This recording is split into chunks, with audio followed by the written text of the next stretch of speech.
Toot, toot, toot. Blading chats.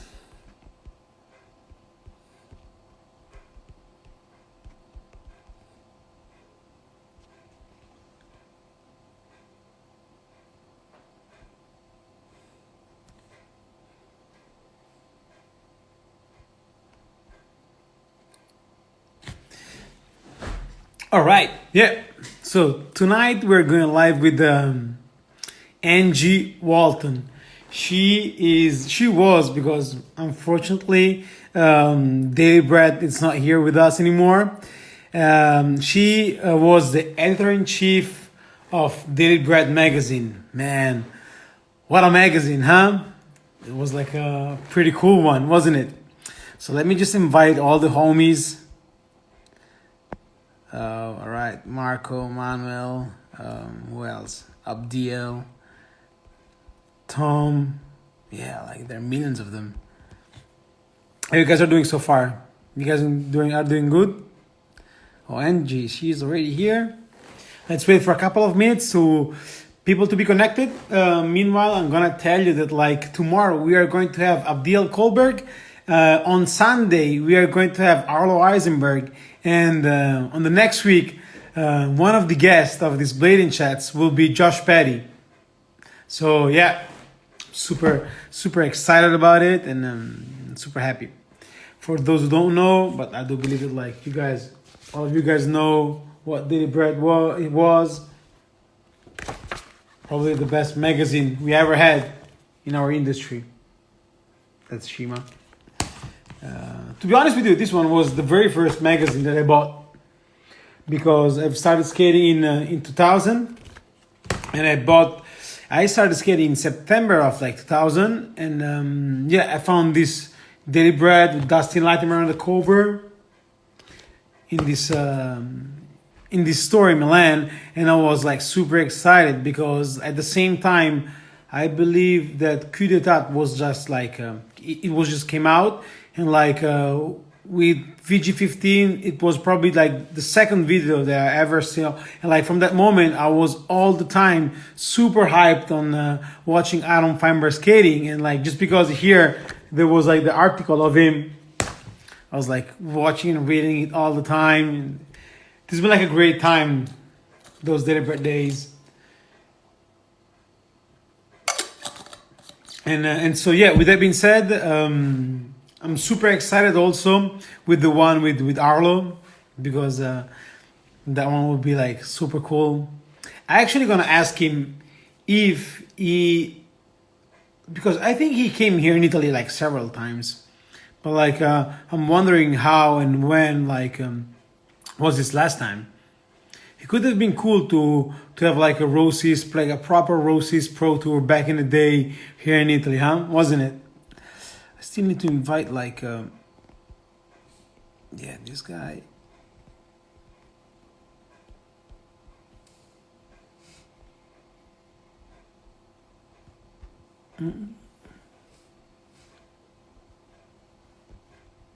And I don't know if you guys have seen it, but like on YouTube, there's a guy who's like uploading all of those ASA Pro Final or like ASA Tour stops, and that's something that like here in Italy we didn't knew about it, in my opinion. I mean, like there was only like the ASA in Rome, but like besides that, there was like nothing more. Like X Games, of course, but those ASA Pro Tour was like something else, huh?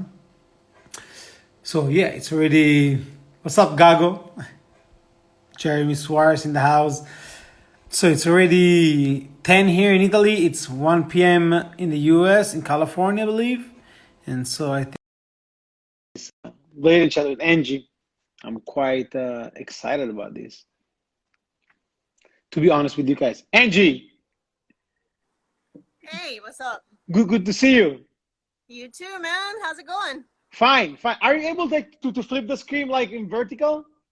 Oh. Perfect, No, man. I think I'd rather stay like this. Perfect.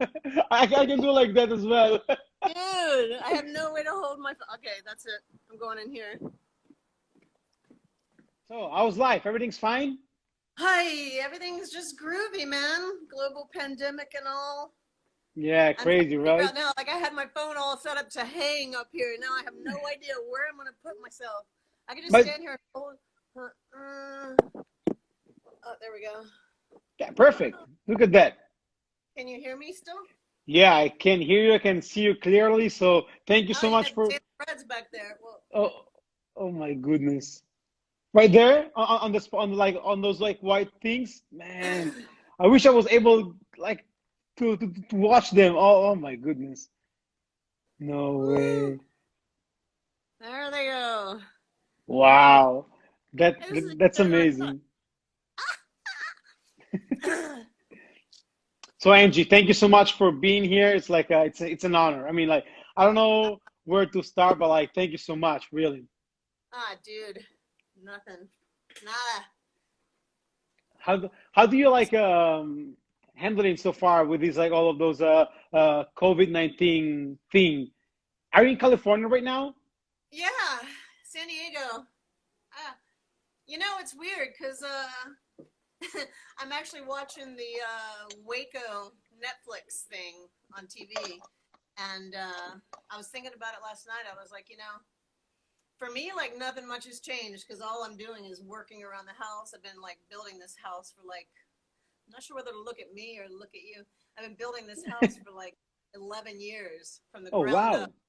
just ah, going a little bit nuts with it. But I'm watching this Waco thing and I'm like, man, like that really was like, I don't know if you remember when that happened. It was in 93, basically 93, like that. right?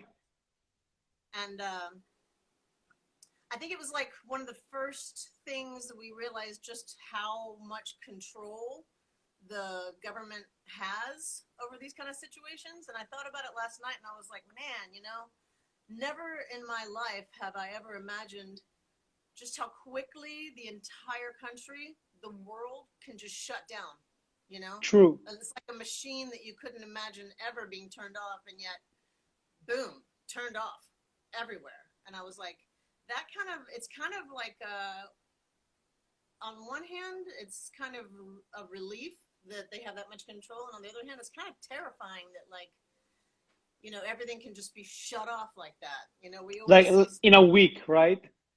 I'm getting messages up here. Yeah, that it can just go from on to off like that. And the amount True. of like control, everything seems like it's like red tape and, all out of whack. And it is. But at the same time, it's like they've just managed to just turn off a switch like that. And now we have all these people like arguing about turning the government on and turning this state on and turning that county off. And it's kind of nuts. We Definitely. always I don't know, like in Venezuela and places, where there's always been this civil unrest, or even in the Middle East, where there's been this civil unrest, and you always wonder in the back of your mind, like, why is it so hard, not to have corruption? Why is it so hard not to like be able to have your government be in control and not be like third world? And then you look at what's going on here, and you go, oh, I get it. Okay. So there's just like a huge group of people that feel this way and a huge group of people, and they're not going to meet in the middle. They're just not. Yeah, Like the way that a lot of us feel about the whole be responsible, put your mask on, don't put an orangutan in office, stuff like that. But then there's other people even people that I've known in my life that are, oh, this is why Trump's so good. And it's like a flu and, the man. And I'm like, man, that's crazy. the viewpoints are so opposing that you just can't see where there's any middle ground on it. So Yeah, true. where do we go with something like that? Like, are we gonna open turn the switch back on? Or And it's gonna how be it's going to be the normality right after that. Like yesterday, I was talking with John Lee, a videographer from London, and like we were discussing about like what's how it's going to be like the perspective of the normality things of life, how they're going to be changed after all that. Because like how are we going to be able to flying over if like the doctors are not going to find any cure and we have to coexist with the virus? I mean, it's something yeah. that really, Nothing's I don't gonna go know. back. It's never gonna Exactly. go back. We're changed. Like for the Blading Cup this year, I really wanted to like get together a motorhome here in San Diego and just gather up all the SD crew and, you know, do like a really big deal and head down and just kind of be more part of the community again, because I'm so out of touch. And I don't know now. Now I'm looking at it. You know, I was actually going to fly up to San Francisco and meet up with BJ, and he's doing a comp up there. And everything just got, you know, it's just like everything just, you know, I don't know if a lot In a of, week. It's crazy. It's crazy. It's really. I don't know if a lot of the people on here know that, you know, we lost Johnny. And I heard about it. It's pretty sad. fucking tragic as hell, and really put me sideways. So I was like at the hospital, you know, spending nights with him, and then he was gone. And the next day, it was like lockdown. And I thought, you know, had 48 hours more passed before this happened, I wouldn't have even been able to be there, you know. And I don't know. It's like just everything, literally like a light switch. It was just like one day everything was normal, and then boom, The you know, next like day. how do I get a group of people together in November when we still don't have a vaccine? And even when there is a vaccine, I don't know about you, but I've never taken the flu vaccine. I always, I So am always I. felt, yeah, I always felt like, oh, every time I take a flu vaccine, you know, which I haven't, but I guess that's kind of hypocritical. But I feel like I get sick, you know. So I was. how am I going to feel about this vaccine? Am I going to be racing right out like, oh, here, you know, give me this? I don't think so. So I don't know. It's a little sketchy. So I don't know It how. is. Do we just live in terror and fear of like a potential? You know, for someone like me, it's really scary because I have breathing issues. I always have, Oh. and Oh wow. I'm terrified of it. I'm like, okay, I'm not. I'll jump out of a plane. I'll do whatever, but don't get me near this virus. Oh my goodness. Scared of No, my that's neighbors. Like, you're too close. Get back. 10 meters away, not one. How's it been there in Milan? I mean, like, I know that's got to So have been. You guys were the first to like really start having the after city China, control.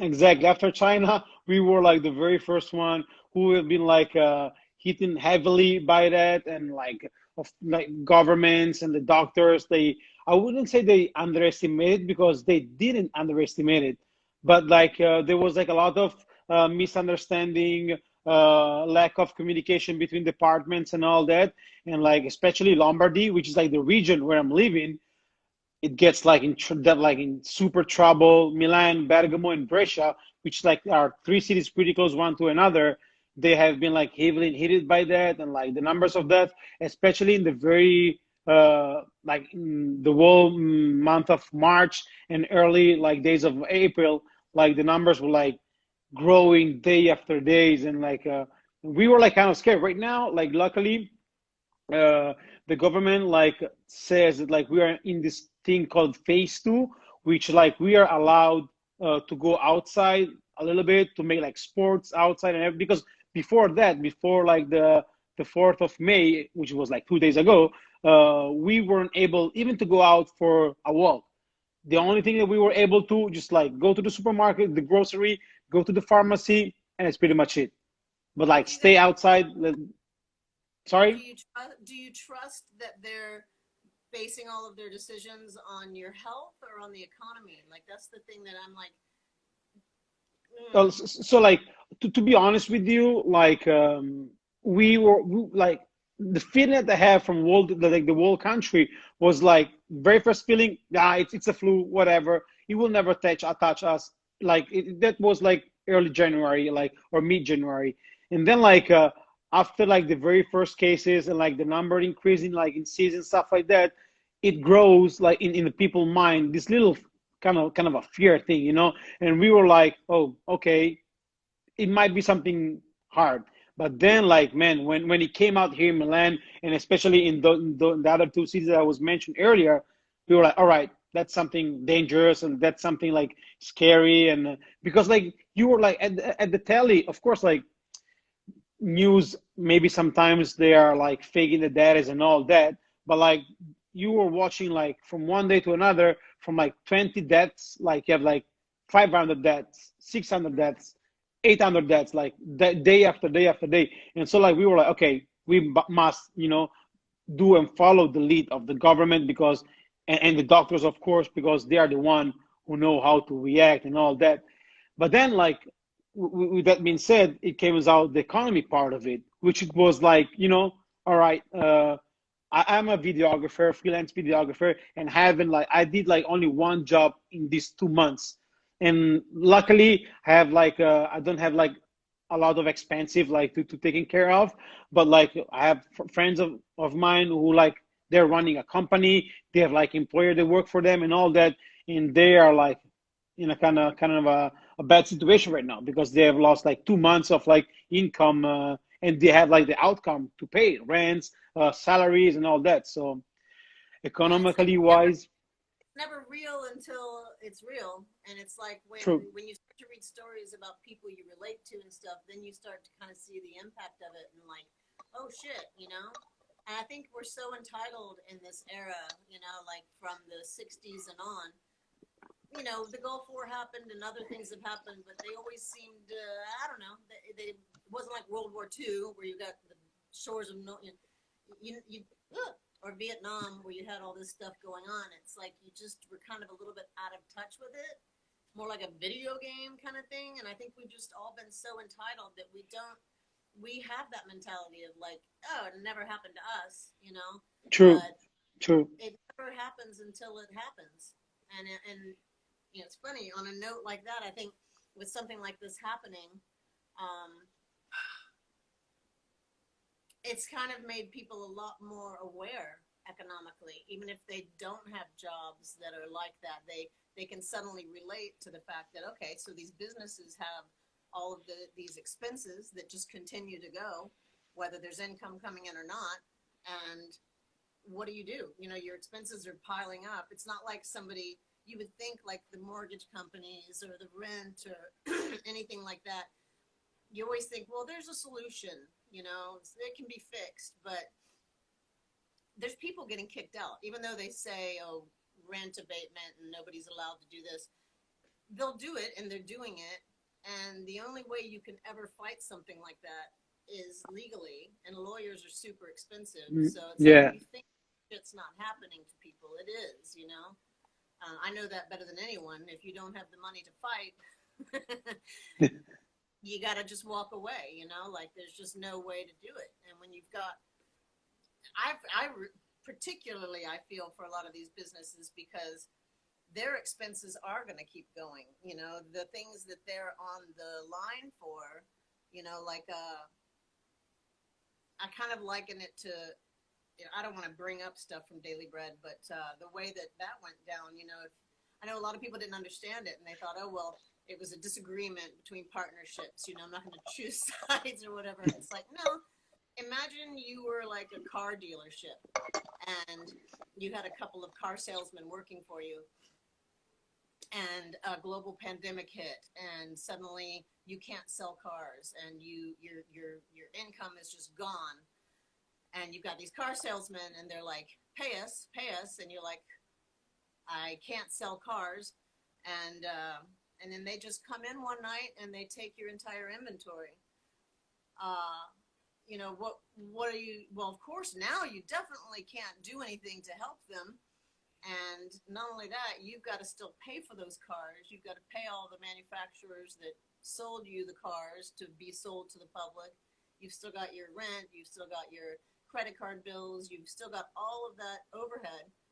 And yet these two car salesmen have just walked off with your entire thing, So it's like, this is a global pandemic. What was happening back then was the death of print. I don't think a lot of people really understood on the bigger picture what was happening back then in terms of the internet versus print. yeah, It was a change, a worldwide global time change, something historic where we went from print media to digital media.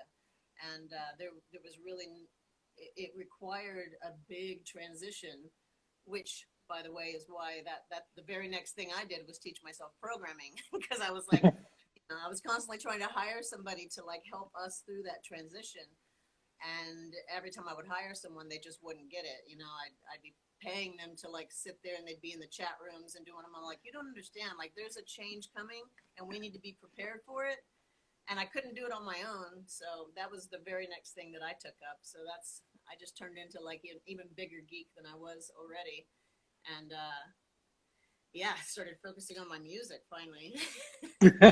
Great, great to hear. Yeah. So like, hey, thank you so much for telling us like this example, which is like in my opinion really clarified what happened back then, and I do that's my personal point of view. Really sorry, like from what Yeah. happened, and it doesn't really. I mean, it's I'm a still shame. paying the It's price for it. The thing that broke my heart was that, like, just like the car dealership, what if you had already put in an order for a car and you were waiting for it to be delivered, and then these car salesmen came in and took your whole inventory and you couldn't deliver that car? That's what it was. The thing that broke my heart was my subscribers, because I never gave a damn. I mean, I was just a skater trying to build an industry. So to me, all that mattered was my homies, all of you guys. So everything else, like, fuck it, okay, I owe this bill and this is going to come after. All of that, I don't give a shit about. It was just the fact that my hands were tied and I couldn't deliver on my promise, to my subscribers. And of course, a lot of them didn't understand and thought that I just fucked them over. And that's the part that broke my heart, because it was like, no, man, I'd never do that. I would never do that. So that was the thing. And it's funny because I tried really hard to go through all my lists and stuff and tried to keep names, of people who had subscribed at that time. It wasn't all that successful because it was really difficult to go through the yeah, database. exactly. Yeah. And back then, like internet wasn't as it is right now. So I believe that like it has been like a trouble period, like a difficult times, and I do feel like Like, can you even remember when we didn't have internet? Like, ask Arlo about that tomorrow. I remember when it was I think it was issue 4, Purple Haze, when I went over to the hyper whatever where Senate and all those guys were in the building, and I set up all their internet. And it was like, it was just like setting up the modems and making it. yeah, I like literally went over and set our industry up to be online for the first time.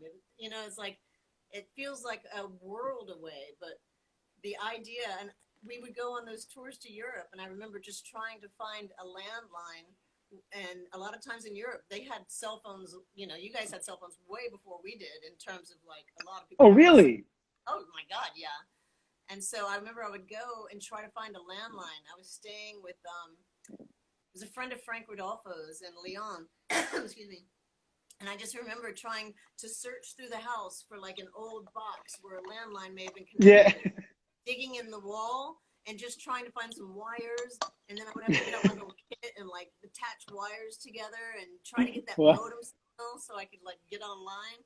It's just nuts. And some of our first photo shoots and stuff, I remember being like, the way that we would have to organize skate shoots and stuff back then, you just take it for granted now, but like, oh, you just pick up your cell phone, hey, where are you, Let's take a picture. Somebody goes off to skate a block away, you don't know where the fuck they are. Man. You're like, I don't know where those dudes went, man, they're just gone. And now, I mean, it's just bizarre. Like, the change of that was kind of like the change now of things just clicking on and clicking off, and you forget how much pre-planning had to go into just a skate shoot or a skate session. Like, you get excited, you see something you want to skate, and you're like, oh man, I'm gonna head over to that. And the next thing you know, you're 2 groups of people completely split up, and nobody knows where anybody is, and you're skating around for blocks trying to figure out where the fuck somebody else is. Like, that's a thing of the past. Like, that just doesn't happen anymore. I mean, you can have like GPS on them now. Okay, where Exactly. they're right there. I'll send you the position. I'm there. Yeah. Right there. See us right there. But It's a lot wasn't easier.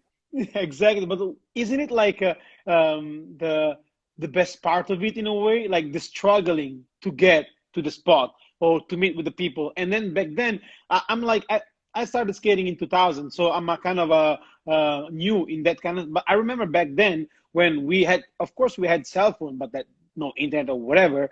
But like when we were settling down like an appointment, it was okay at 3 at the main train station. All right, guys, at 3 everybody were in there. Right now, like nobody's in there. Like at the time at the appointment where we are saying like yes, see us at 5 at that spot.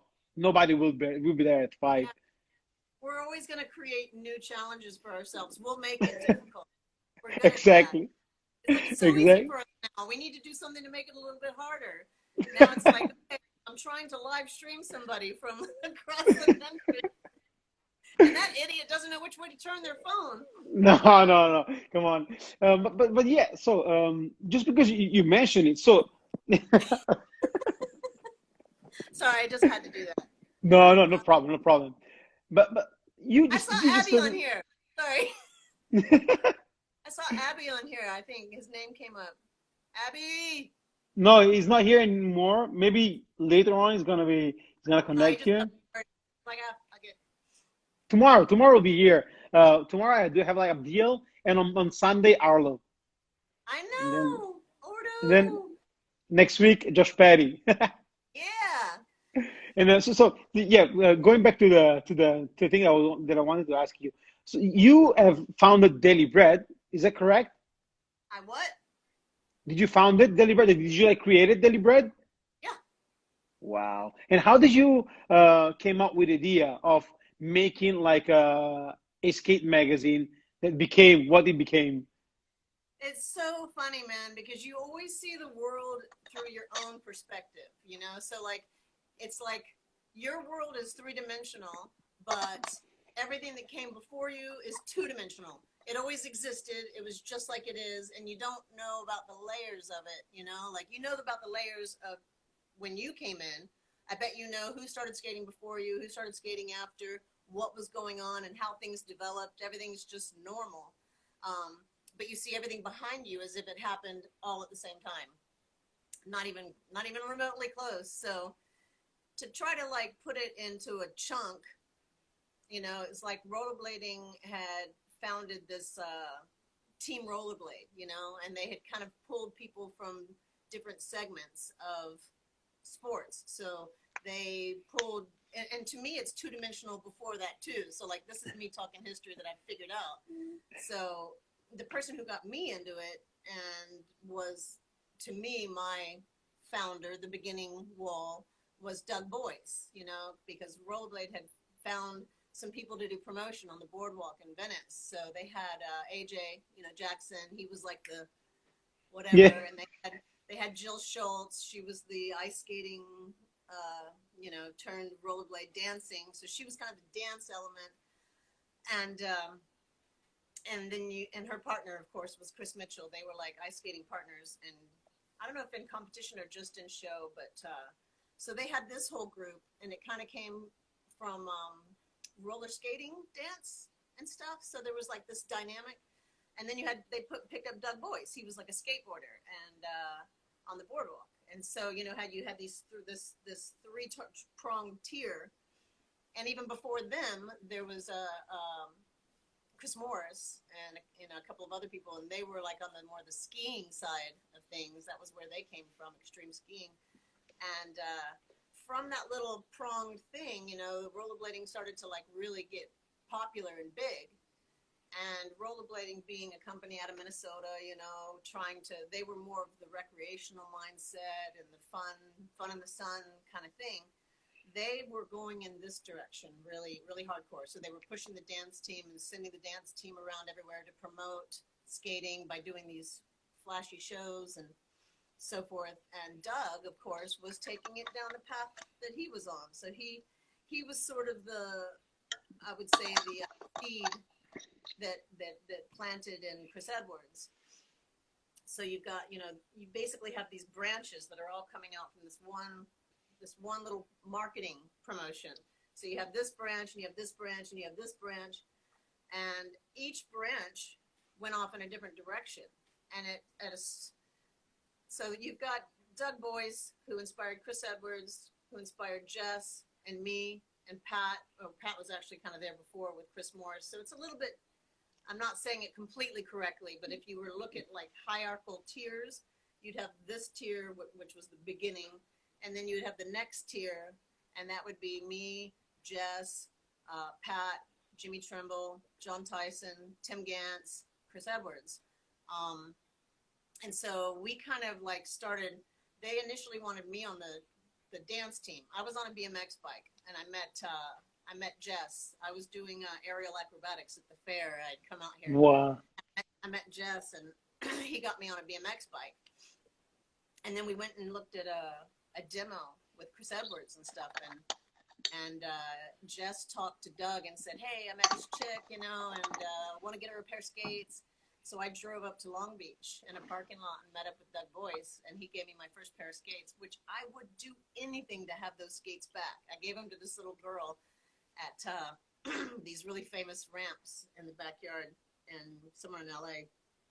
But so he gave me those skates. So they had like a nail in the bottom of them where they'd been put together, and that nail would dig into my toe every time I would skate. I'd take my skates off, they'd be bleeding, but they were hand painted by Doug, and he had a falling out with Rollerblade over design, over things that he felt should be going in that direction.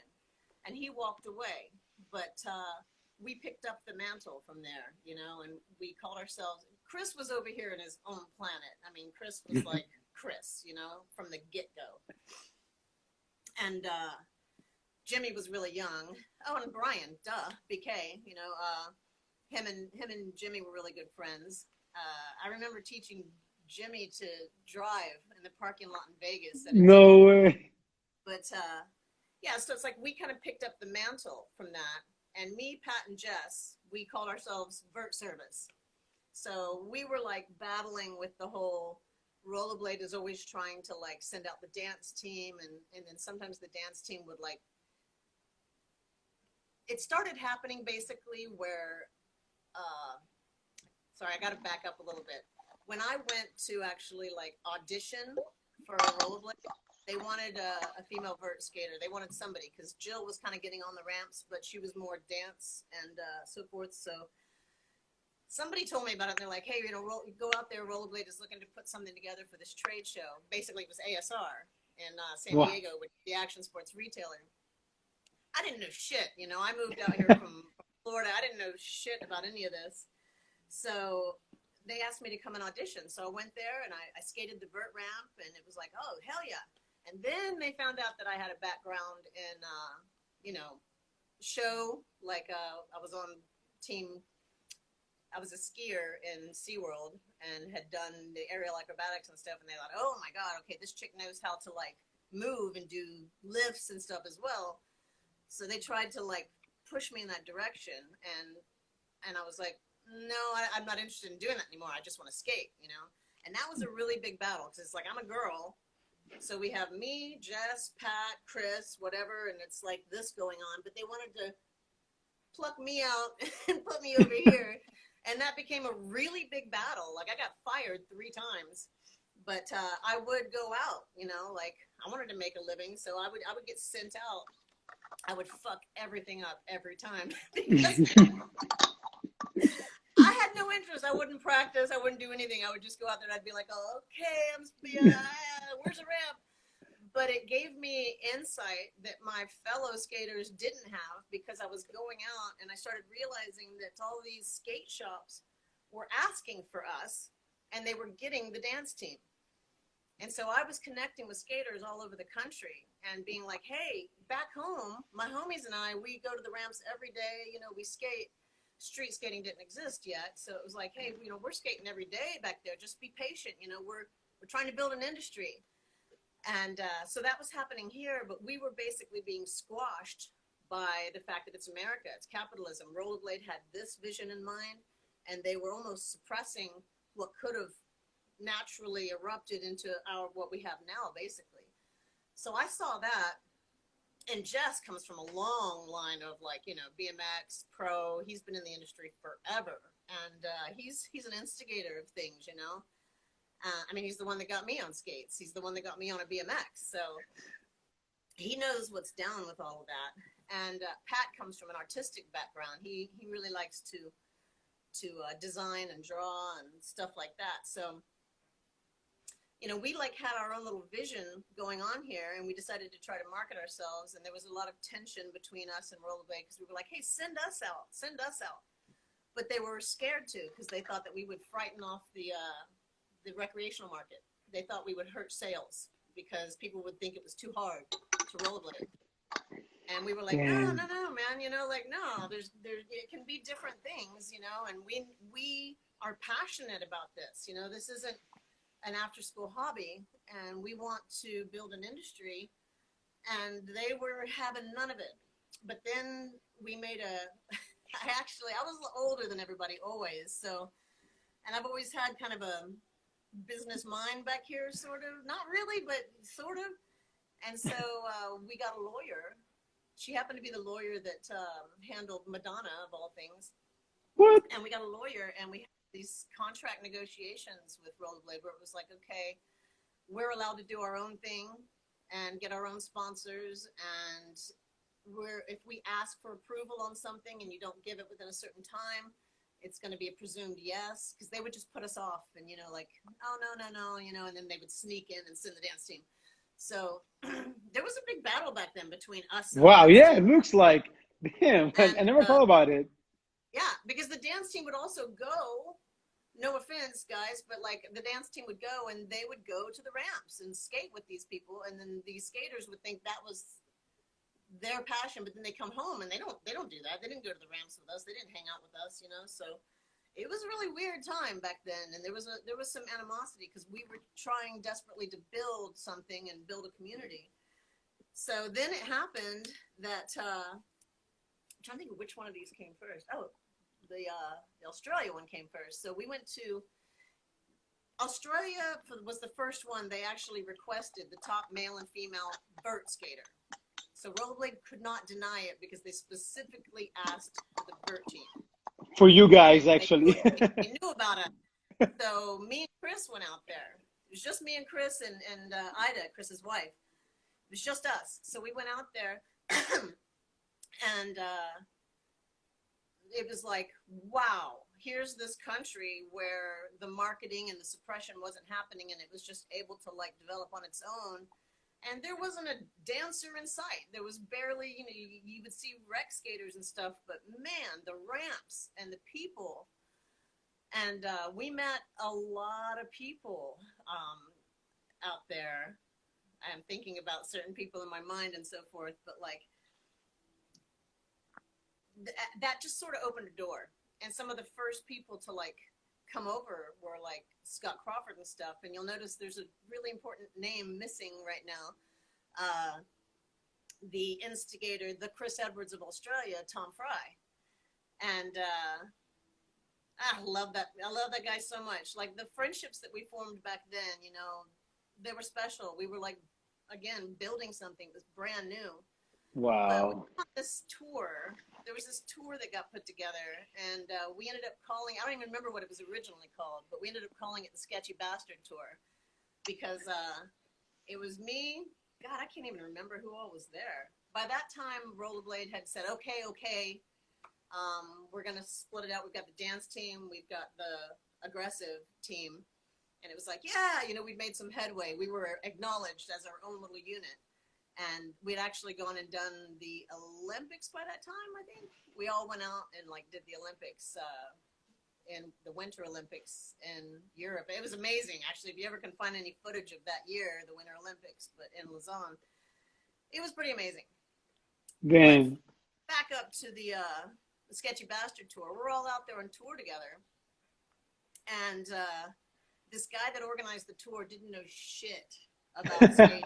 So he put us literally, one time we were in I don't know if it was a gymnasium or something, but we'd go to do a demo.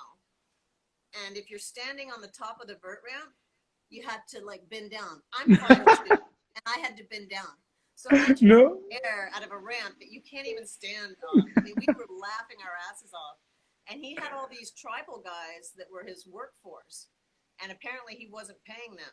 So they had this like, this battle going on, and we didn't know anything that was going on. They dumped us in this like condo.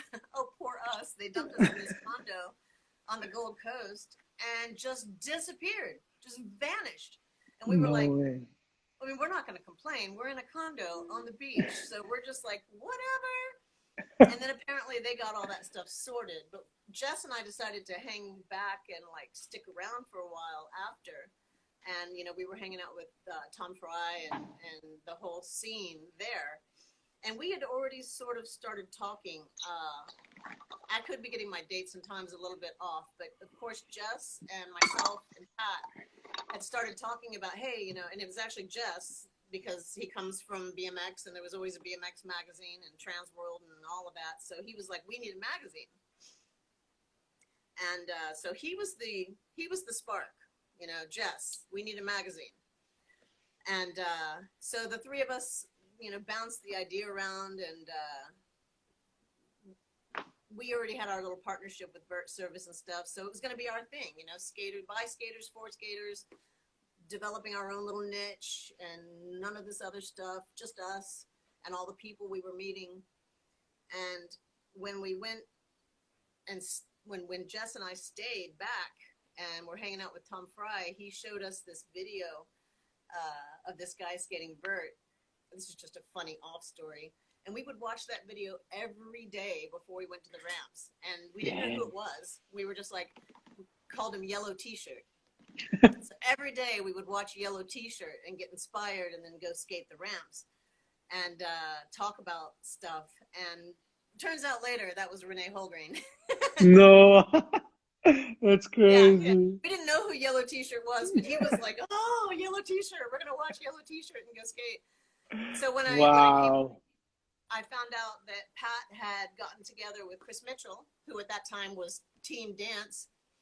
And, oh my God, his name is Neil Feynman, who was like, he was a magazine guy who I had done a lot of interviews with. And basically he was the one that kept getting me hired because every time I would get fired from Rollerblade, he would do a story with me and be like, oh shit, she's going to talk a bunch of shit. We better hire her back. So am I going on too much?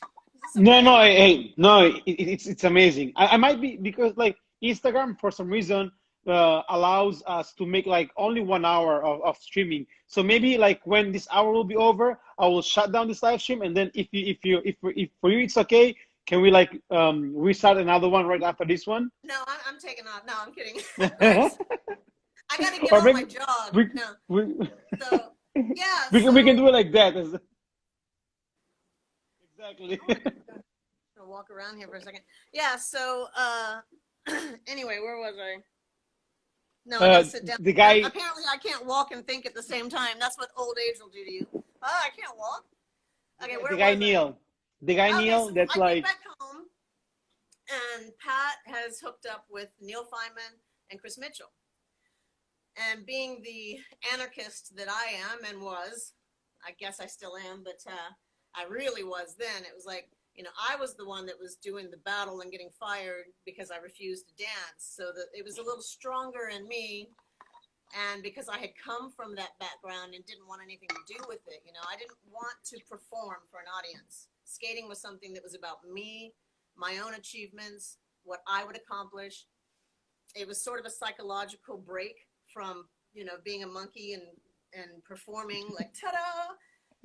Skating for me was like, you know, it was like a personal challenge, and you go and you meet it, and there's nobody to applaud you, and there's nobody to like give you props. It was just a complete feeling of accomplishment, and I cherished that. I didn't want anything commercial to get in the way of that. So I was way more anarchist than most anyone else was. I was also older and had been through that a lot. So when I came home and found out that he had put this thing together, and the only reason I found out is because Neil Feynman actually approached me to be a part of the magazine.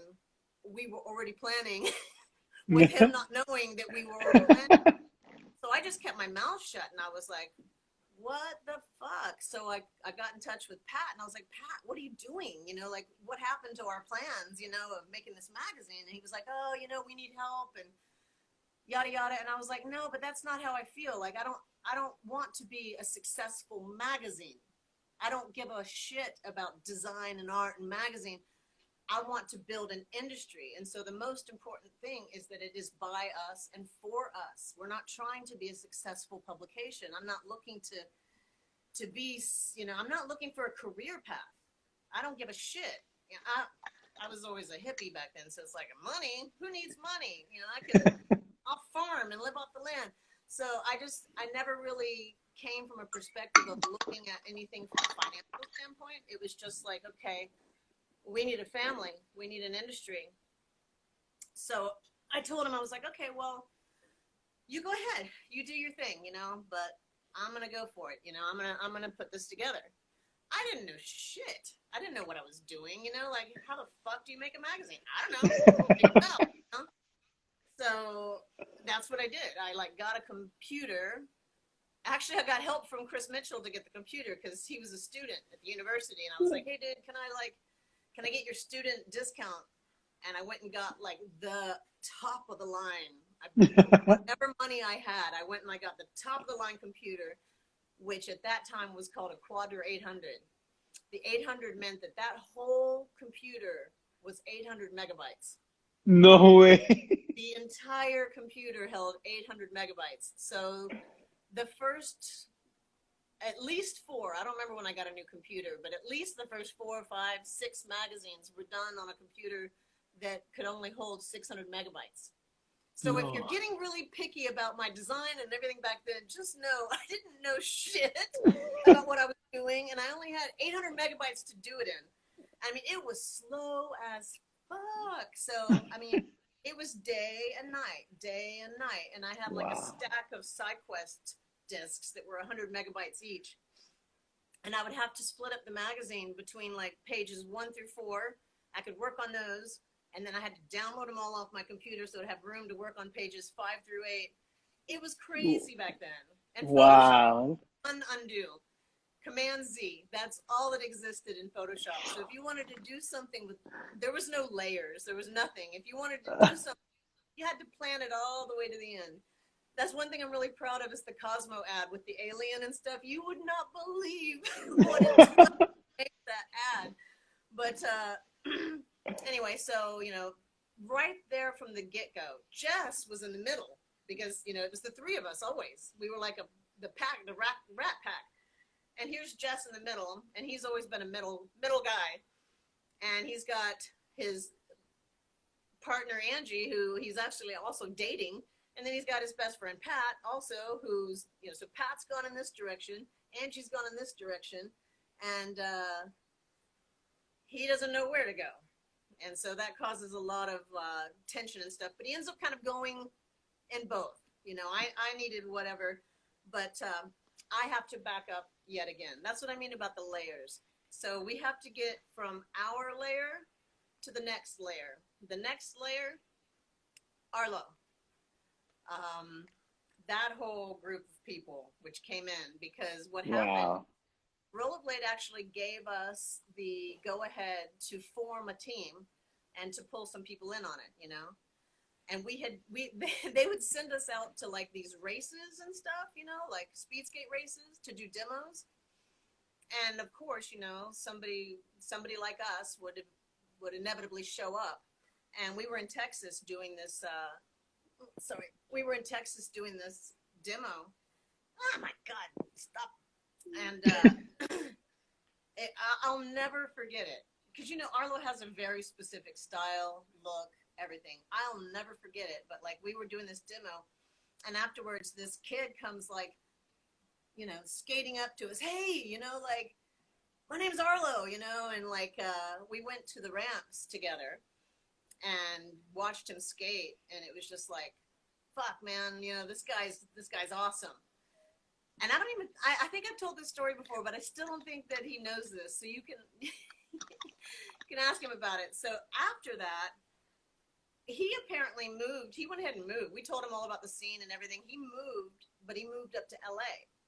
So the first people he like became associated with were Chris Mitchell and like all the guys in LA, which we were all down here in Orange County. We didn't know he'd moved up there. So when Rollerblade gave us the go-ahead, the first person, I was like, you got to get in touch with this guy. This guy is the guy you got to get in touch with. We need him on the team, you know? So they reached out, and they were like, we reached out, but he's already here. And I was like, what? He's already here? Cool. You know, so it was really, really weird because that second wave of skaters that came, they all sort of, you know, because Box had started, they all sort of, a lot of them went over there without knowing the prehistory, without knowing the divide, and without knowing those different branches. Suddenly there was this intermingling, and Chris had started doing a lot of street skating by then, because street skating had like developed. And God, I'm missing so much here. I'm missing Dare to Air. I'm missing all of this stuff. But, you know, and then Hoax is coming around. Everything was happening so fast. So fast, true. So Damn. fast. But so now the battle has gone from dance team, skate team to Box Daily Bread. You know, Pat's magazine, my magazine. And I didn't find out until years later, but Neil Feynman, he actually contacted me and he wanted to apologize. And I'm like, what for? He's like, we tried to put you out of business. Like, we held meetings specifically to put you out of business right from the No. get-go. And I was like, didn't work. It wasn't that But, successful. yeah, apparently they had meetings and we're like, how can we? And they were like, oh, she's by herself. She'll never figure this shit out. You know, we've got a professional publisher. We've got a designer. We've got LA. We've got money. And, you know, and apparently Neil said that he was like, don't underestimate her. You know, like, don't underestimate her. Damn. And so, you know, they tried really, really hard, apparently, to put us out of business. But, you know, look at it. Eventually, they tired of it, and they sold the magazine. So right from the get-go, backing up to the creation of the magazine, that was the whole point. It couldn't have been about being a business. It had to be about being a skater. Because otherwise, you know, you're just going to sell the magazine, you're going to wander off, and you've got an industry in your pocket. You know, you're building something that's relying on that magazine. So, you know, it was really fortunate that I didn't give in and just go to that way, because otherwise the magazine would have been sold back in God knows what to God knows who, and Bob's your uncle. Thank But, you. Thank you so much for standing for us back then. Really. Not me alone. So like that's the thing. Of So course. now Arlo is in LA, right? And so when I bought the computer, when I bought the computer and I needed to learn how to use a computer, I went to a friend's house in Venice, and that's where Arlo was living, and Brooke was there by that time. And that's that whole second wave, you know. Tom, who in his industry was the Chris Edwards, but in our world, he came in that second tier. Actually, more the first. But then you got Scotty, you've got Brooke, you've got all these people coming in from all over the world that had their own little pockets and their own little origin stories. So that whole second wave was basically our origin combining with all of their origin stories and forming a much bigger community. Wow. And a lot of it was happening around the basis of these magazines, you know, Box and Daily Bread. So Arlo was up there in LA, and I was actually on the floor in my friend's living room trying to learn how to use the layout programs and all this stuff.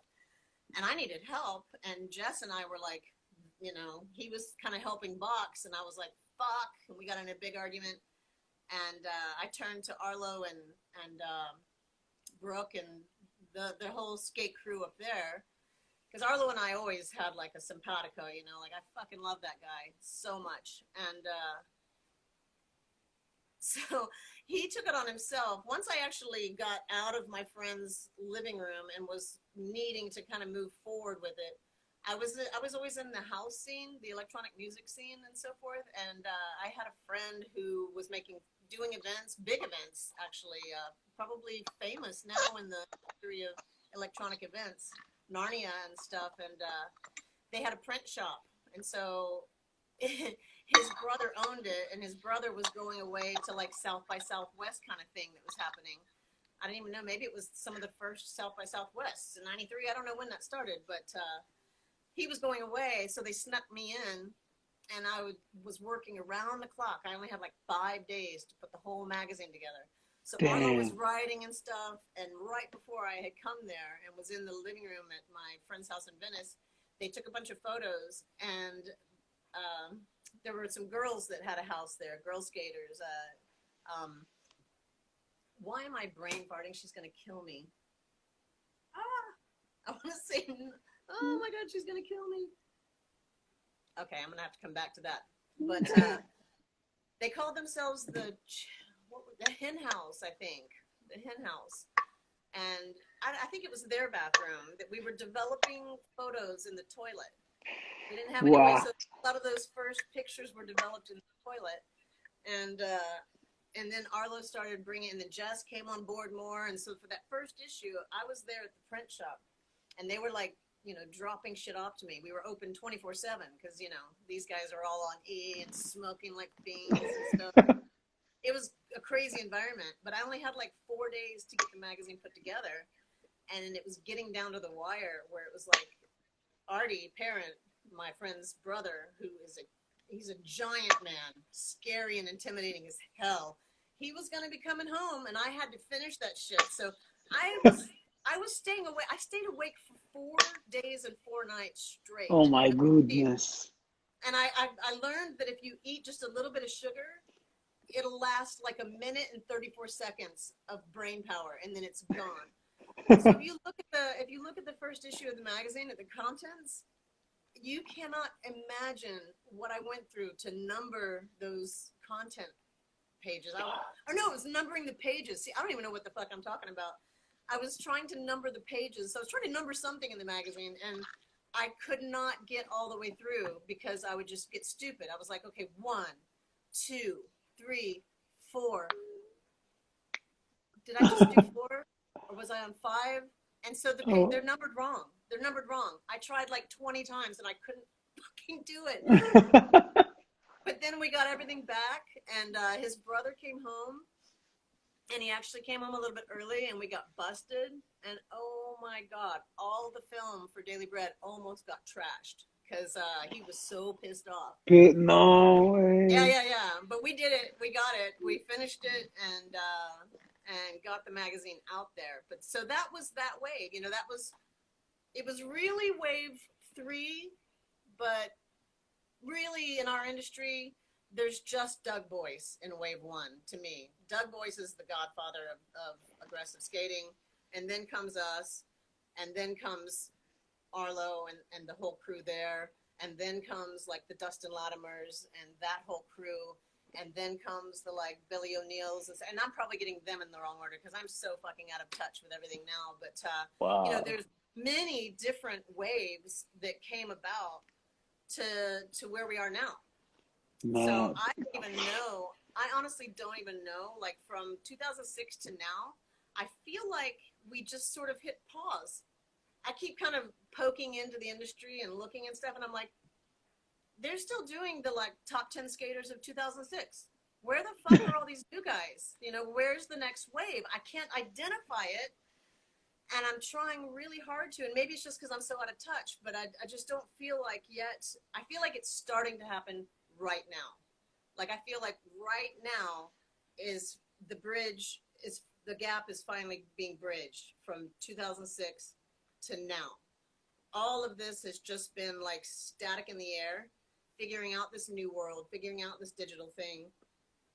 And then now it's finally being bridged, and people that were really young, like yourself and so forth, who grew up with a certain mindset and things, are finally figuring it out and going, I can do this.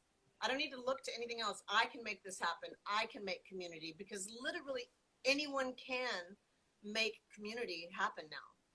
And the only purpose that the magazine ever served was to serve a purpose. And if that purpose doesn't exist, then there's no need for it. People are always saying to me like, oh, bring Daily Bread back.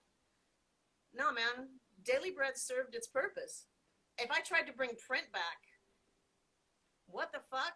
You know about it like 20 days before I ever have it in the magazine. Back then, again, just like with meeting up with your homies, Daily Bread served a purpose. A print magazine in our industry. Up, are we going? Are we Angie, one down? thing, like we are like it's about to go down in 20 seconds because I do have like Instagram came out with this counter. So let me shut down this thing and then like we can restart. What do you think? Yeah, I'm Because cool. I do this is like melting gold. I mean, I don't know what to say, man. Really. Let me just like restart this thing. Okay. Thank you so much. In a minute. And we're back here live. Man, blading chats with Angie. Yo, what's up, D? Man, this is crazy, huh? Isn't it? I got goosebumps, man. All right, all right, all right. Okay, let's see if Angie she's here. Oh, John Never's in the house. What's up, John? What's up, Joe? How you doing? Everybody's in here, man. Okay, let's go. Jeremy. Oh man. All right.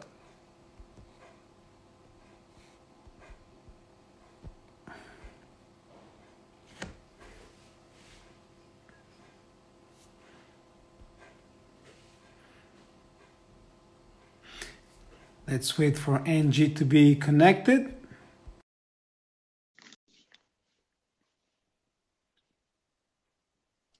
And we're back here live. Hello. So I don't really know what to say. I mean, like I'm so hyped and then so happy to hear like all of this crazy story. Thank you so much. Ah, I Joe know. Navra, Joe Stories Navra's in tell the all the house. time. Wait, what? Yeah, Joe Navran is here. He's watching us. Who is? Joe Navran.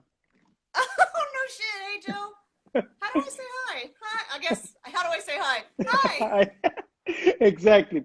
But like, I want to tell you one thing, like straight from my heart. Like daily bread for me, it was like the Bible. Like the way that I'm speaking, I'm Italian. Like uh, I'm speaking in English because what you guys have done, like writing articles in this thing, it made me, learn to read English, understand English, and all that. So really, thank you so much for Dude, all like that. same for me. I was a skater. It was an experience. I got dubbed the man because I was like, the one doing it, but it was never meant to be anything more than exactly what it was. There was never any other goal. Of course, I did not have the goal of it ending the way that it did. No fucking way on earth. But it was never supposed to be anything more than a tool for the industry. And it did. It served its purpose there. So that happened. And that's what I was saying. Like I feel like the gap is being bridged, and people now are starting to like realize what they can do. And I've seen little trickling things of it, and I've seen people coming back into it, and I've seen all of this, even without being immersed in it, or like I'm busy doing this shit in my band and everything else, like without being immersed in it, when you're part of the heartbeat of something in the beginning of it like that, you just feel it. Like I feel it. I might not be able to go out and skate and do this, and I'm not in the industry, but I feel it.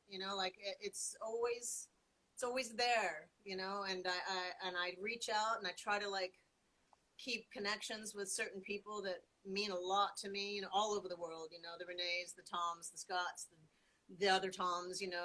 Jesse, Vibo, and all that. In 2014, I went on a little tour and visited them all in Europe. Wow. I wanted to see everybody that I could. And so, I've stayed in touch in certain ways, but you just kind of feel it. Like one person that keeps constantly coming back into view is Montre. And I think, dude, like if I start a magazine, that dude would be the dude, like that during this bridge gap.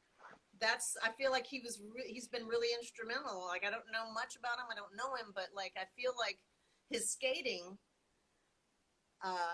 personality and everything aside, his skating has been like really consistently innovative, and like he feels like over the last couple of years he's getting eclipsed by new blood that I've seen that's probably been there all along. And again, I probably sound retarded because I'm out of touch with everything. But there's another name I keep hearing now too. But anyway, the bottom line is, I think a lot of you guys have like finally figured out and come to an age where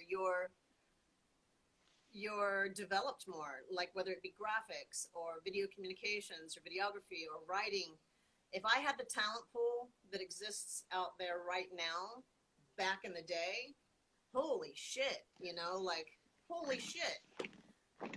We had very slim pickings, you know, because people were skating. There weren't people that were skaters and more on the edge and talented. There was just no pool to choose from in terms of stuff like that. But, you know, I got a little off track, but what I was trying to get to before we got disconnected was that the magazine was that feeling for me too, you know, the lifeblood, the creating of the community. I had to sacrifice my own skating, which is one of the reasons I never really branched in more into street skating.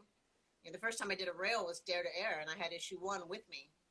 So from that point on, you know, like I sat down on my back porch and I had a little talk with myself, and I was like, okay, Angie, you're gonna have to like give up your skating. You're gonna have to give up this, you know, whatever, you know, are you really ready to go into this full force? And I made peace with myself. I was like, at that time in 1993, I said, okay, you'll walk away with nothing. You know, the sacrifices, you know, like I'm a female, so, you know, no kids, no relationships really. I mean, my relationships were primarily the magazine, and then whoever, maybe if I was dating somebody, they kind of came second. And I made peace with that, and Daily Bread was my, you know, the whole community was family to me. And I think a lot of skaters feel that way. We get involved in the community because it's family. Maybe we have a difficult childhood. Maybe we have difficult circumstances. Maybe we're the black sheep. Maybe we have great circumstances, but we don't feel like we fit in or whatever.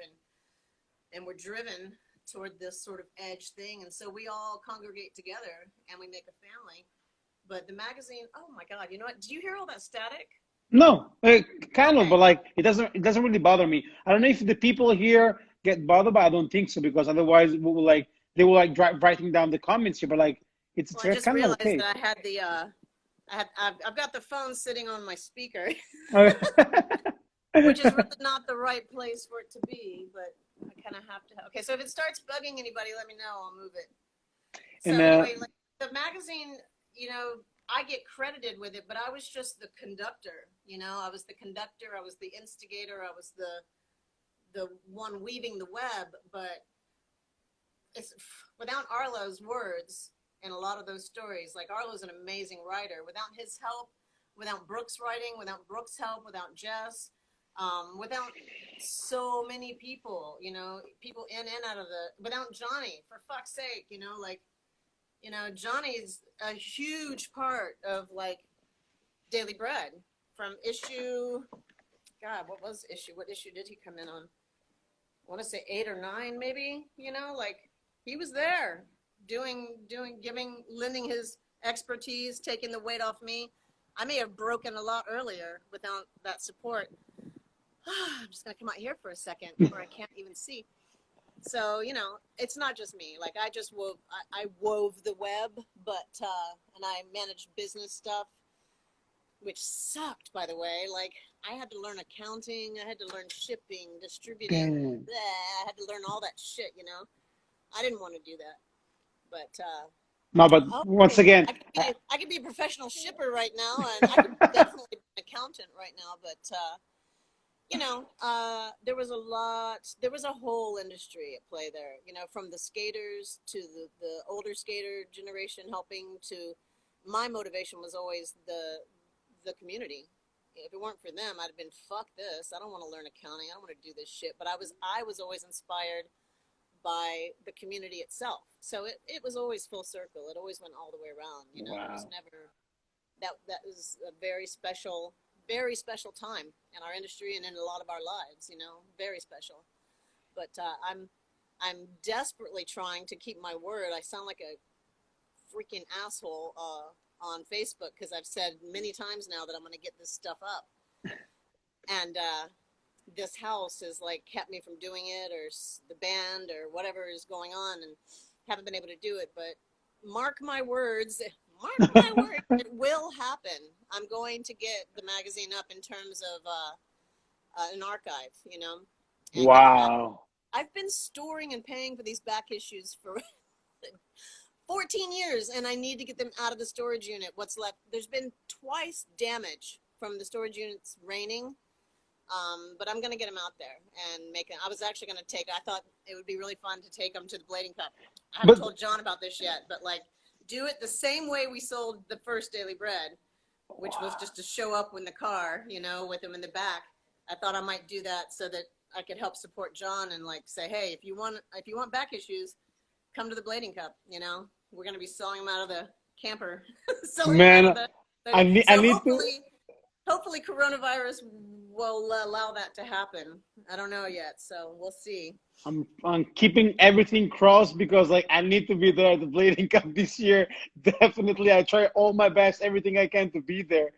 Damn. Yeah, I'm keeping lists because there's some people, you know, that we've lost along the way that, like Johnny Hedges used to work for the magazine, and what a special guy, you know, really special guy. And we lost him, and his wife reached out to me, you know, to get copies for their son. And so, you know, there'll be ones that they may think I've forgotten, but I haven't forgotten. So those Wow, would be that's amazing. waving.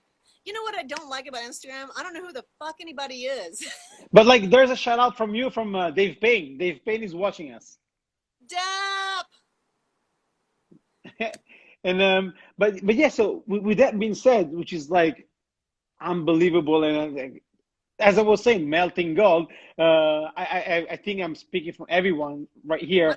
Like, thank you so much for everything you guys have done, and it's something remarkable. And I do really believe that like to all of us, like real Daily Bread left a mark, and like really like give us a way and inspiration. Like people became photographers, videographer, graphic designer, in my opinion, because of the influence coming from Daily Bread. So thank you guys, thank you Angie for what you've done, because it's something really pretty good. No, okay. Going back to the magazine. What was the process of like choosing the picture, like making like those interviews or whatever? Who was choosing what, and like who was choosing the picture and all that? Well, we would have meetings, you know, and we would like make storylines, storyboards. God, I've got to have some of them here. Arlo was the best at doing this. He'd make all the little boxes. He'd actually draw like the cover in there before we'd ever find it and stuff. He'd draw the cover. He'd like have everything. I know I've got to have some shit in there, but you know, the industry would be kind of speaking to us about it. So it would be like, oh, what's happening? You know, ear to the wall.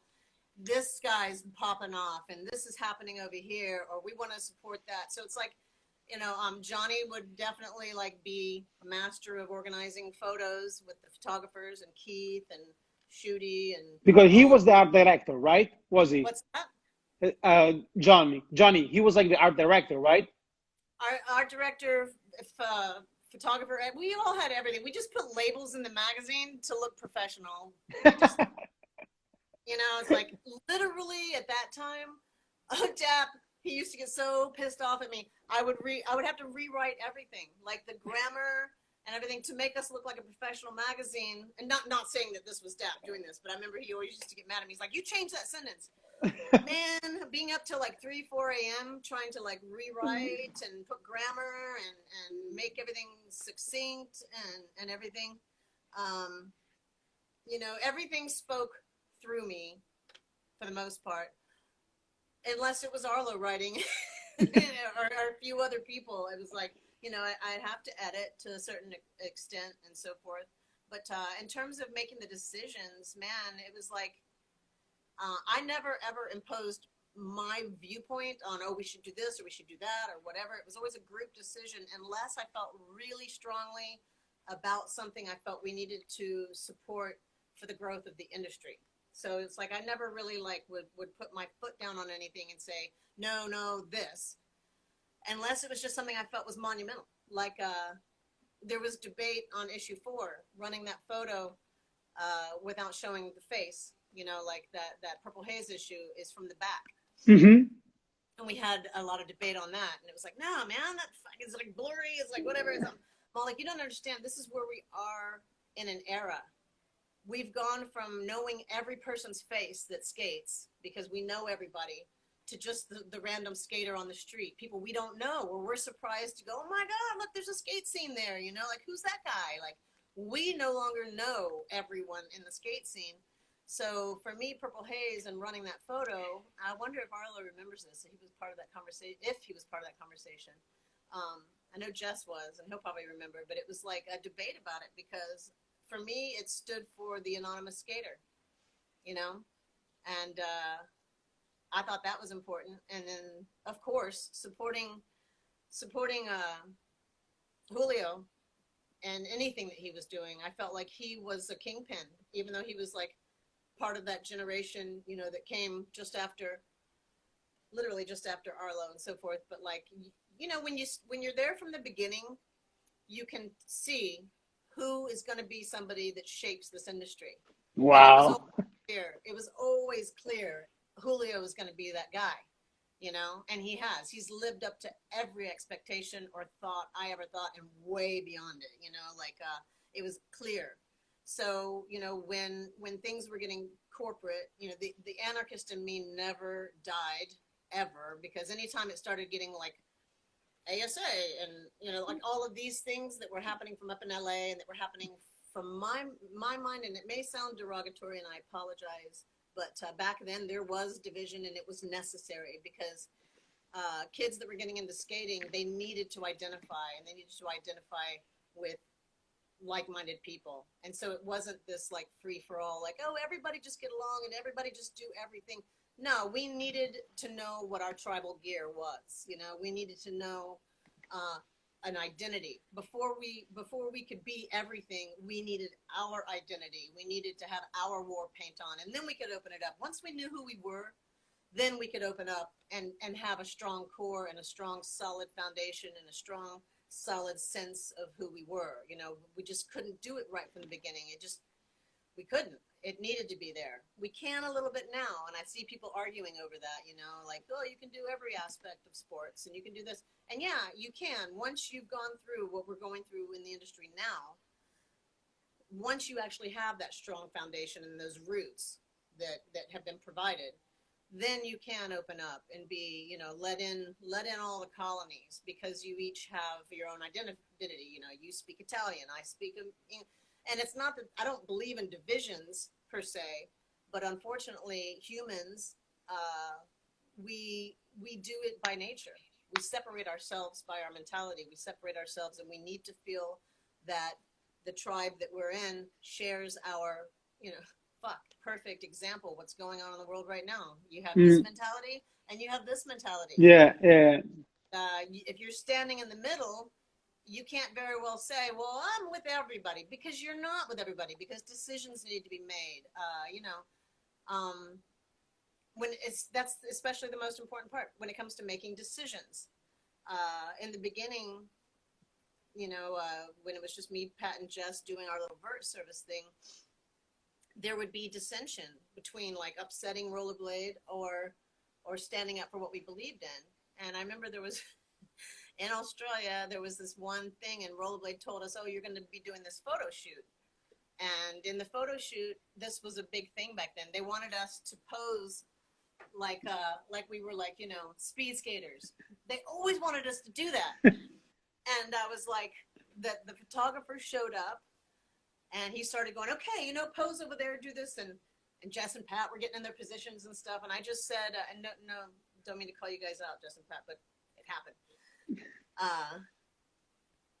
The guy was like demanding that we do this, and I was like, you know, we don't do that. We're not speed skaters. We don't do that. So Wow. what do you want us to do besides that?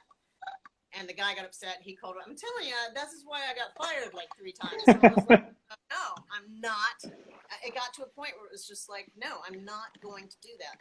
I'm not going to bend the integrity of who I am and what our industry is. You know, I'm gaining ground in terms of us having an identity. I'm not going to just crush it for a dollar bill to make you happy and do my job. And that happened again at a shop when rollerblades switched to using Chinese manufacturing, and the plastic was really weak.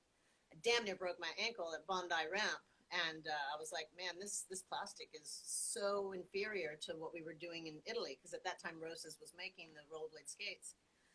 And so this kid came into the shop where we were, and his mom was like, asking me questions, and I was like, well, if you're gonna get a pair of skates, you need to get this. You need to get a TRS, but look on the bottom here and see if it says made in China. Don't do it. Like, make sure it says made in Italy. And so the store lost a sale, and they went somewhere else. And that store called Rollerblade. And when I got home, I got a plane ticket out to Minnesota, and it was like, and I was like, no, I'm sorry, you don't understand. Fire me. I don't care. What I care about is building this industry, and I'm not gonna put a kid in a pair of skates that he's gonna break his ankle in. No, do what you got to do, but I'm not bending on that. So, that's amazing. Dare to Air was, Morgan and Sean. Those guys like put all the footage together. Morgan and Sean and Chris were like in cahoots, and they shared the same purpose. They wanted to build an industry too, and so they were putting this video together, and they put that tour together in Japan. And we had those contracts in place with Rollerblade that said, if we didn't get a yes or a no, that it was an assumed yes. So when they put that tour together, we asked permission, and we didn't get any answers. So we all committed to it, and the Dare to Air tour was going to happen. And then out of the blue, we got a no. They got wind of it, and they said, no, we're sending the dance team. You're not going to do this. And that was like that was the final straw. That was like the end. So me, Pat, and Jess got flown to the headquarters there. And I remember Pat saying to me, he's like, Angie, he's like, don't make waves, man. Like, you're going to cost us our jobs. We're all going to get fired. And I said, look, dudes, it's in the contract. We said it in the contract. I've got the proof. We did not get a response. And this time we have our rights to be doing this tour. And beyond that, who fucking cares if we get fired, because we're building an industry, and this is super important. This is like the first global, really aggressive inline skating tour. We have to do this. So we go in there, and we're all around the table, and it's very corporate, and we've got this woman, I'm not going to mention any names or whatever, but she was kind of in charge of stuff back then. And it was really funny because, they started saying, look, it basically came down to, if you do this, you're fired. And I said, well, you can't do that. We have a contract with you, and it states this. And she was like, go get the contract. So she brings back the contract, and she's like, see right here, you have to do this, you have to do that, you have to do this. And I like looked at it, and I'm like, blank, you're looking at the old contract. That's not the one we negotiated. That's the one you presented. Go get the one we negotiated and signed off on. And she came and got it. It came back, and it clearly stated if they didn't, if in this. And I've never seen anyone, she slammed her fists down on the table. And she's like, you will not be doing it. You will not do it. She was pissed. No way. So I got everybody fired. They fired us anyway. And it was like, fine, you fired us. Woohoo, here we go. We're going on tour. So we went and we did the tour. And, it's a funny backstory that Rollerblade didn't advertise in Daily Bread for a long time because of that. And, of course, that eventually got worked out. And I was a bit nasty about it because they waited so long. They waited till it was safe. They waited till whatever. Because I told them back in the day, I'm like, look, there's going to come a time when recreational skaters are going to put the skates to the back of their closet. They're done. We're never going to do that. This is part of our lives. This is our passion. It's in us. We are your market. We are the long term. We're the ones who are going to be here from now until eternity because we fucking love this shit.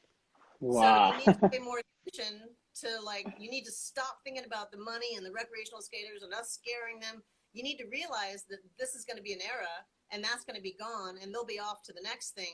but this is part of our soul. We're not going anywhere. And you need to focus more on us and our community and what we're doing.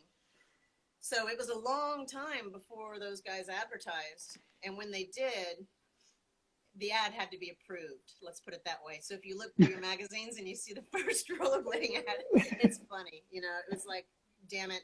But then everything was cool. And it's really funny because I was on K2s and Roses mostly after my rollerblades for a long time. But the very last pair of skates that I really have, and what I skate now, is my Frankies. I'm back on rollerblade again. Really? And I would do, if anybody's got a buckle out there, please Send it to Angie. That's something I wanted to bring up. I saw a lot of this like bashing on skaters that aren't skating anymore and stuff like that. And as an older skater, like as one of the first oldest skaters, I was always way older than everybody else. When you get to like your mid fucking 50s, like I am, you might have some shit going on that like Really? from skating is the way that you want to, you know, like whether it be injuries or anything. It could be anything. And it doesn't have to be approved. Younger skaters and other skaters should not be fucking judging people. Like I saw Manuel Belarus of all people get attacked. And it's like, you know what? If you skated in your life and it's in your heart and you're passionate about it and you shared that, just respect people. Like let them do what they want to do. Exactly. I mean, it doesn't really make any sense to attack them and tell them, oh, like you. Sport mentality, like I can't be what I want to be unless you're still there and skate or die, whatever. It's like, no, man, shut the fuck up. Don't make them give you an excuse, and don't alienate them from the community because they feel judged. It's like you don't know what's going on with them. You don't know why or what they're going through or why they've chosen to maybe focus on something. And you don't know, and you don't have any fucking business knowing.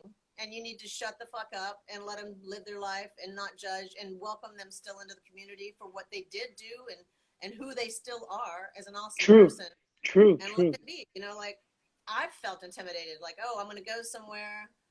Even back when I was doing the magazine, you know, and people would be like, oh, well, why aren't you skating? And it's like, because I'm going to feel judged by you. I spend 24/7 behind a computer these days. And you have no fucking idea, like, what it takes to do a 4-foot air out of a vert ramp. You have to keep your muscles strong. And if I'm only doing like this, back when I first started, I'm sorry, it's not fun for me. I already surpassed that. I can't get off on like, I need to fucking fly. And if I can't fly, then, you know, like, I would still like to do it, but I don't want to be judged. And I always felt like I was judged. And even now, you know, like if I go somewhere, and, you know, people are looking at me and they're like, oh, why isn't Angie skating? It's like, I don't want to go up and have to explain to you that I now have bone spurs in my heels and it's excruciatingly painful, or that I have ganglion cysts going on, you know, from whatever. And it's kind of gross. See? Oh, what? Damn. Yeah, I can see. I don't know what the fuck these things are, but, you know, don't make people explain to you why they are or not skating. And if they're going with a part of their self wants to skate and part of their self wants to video, and they're really passionate about everything and how they share it and what they do, or maybe they just still want to feel connected to their friends in the industry and stuff. Don't be a fucking douchebag. Just like let everybody be what they want to be. Exactly. I mean, that's the I point. started skating again after being out of it and was skating all the time until these injuries started to like whatever. And I was having so much fun. It was like back when I first put on my skates. There was like no industry around, nobody to judge me.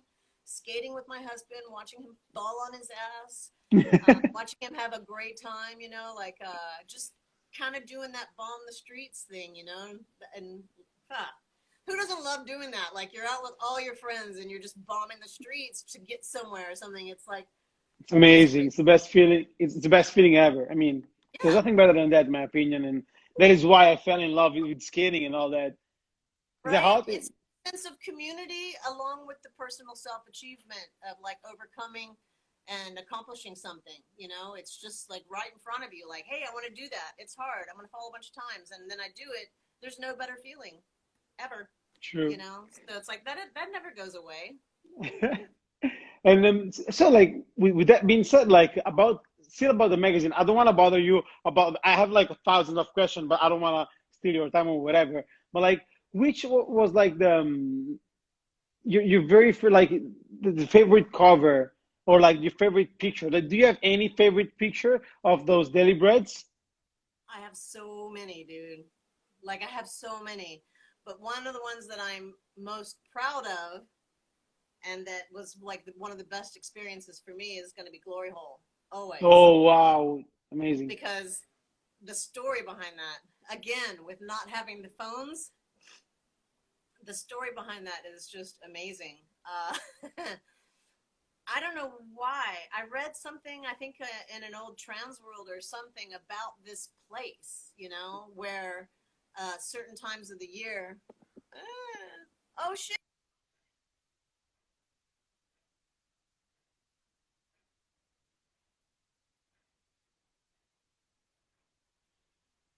Let's see if Angie is still here.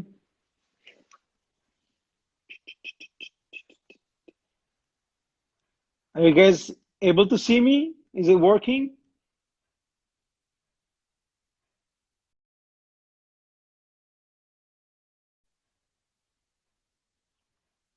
Dun, dun, dun, dun, dun, dun.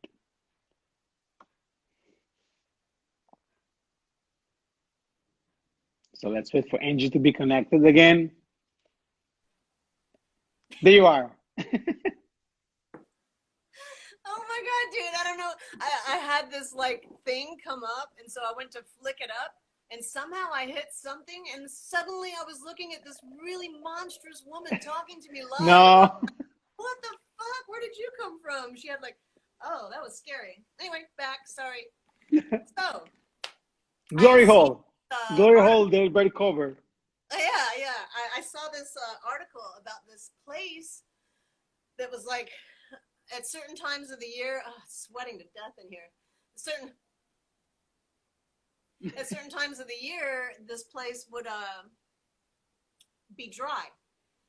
The whole rest of the year, there'd be water coming down from the mountains, and I was like, oh man, like that just sounds phenomenal. And I got it in my head that I had to go there, and I don't know why I thought I have to go there and light it on fire. I have no idea how that shit got into my head, but it just, I had just come back from Europe from something, and I was like off the plane and packing up the car. I was like, Keith,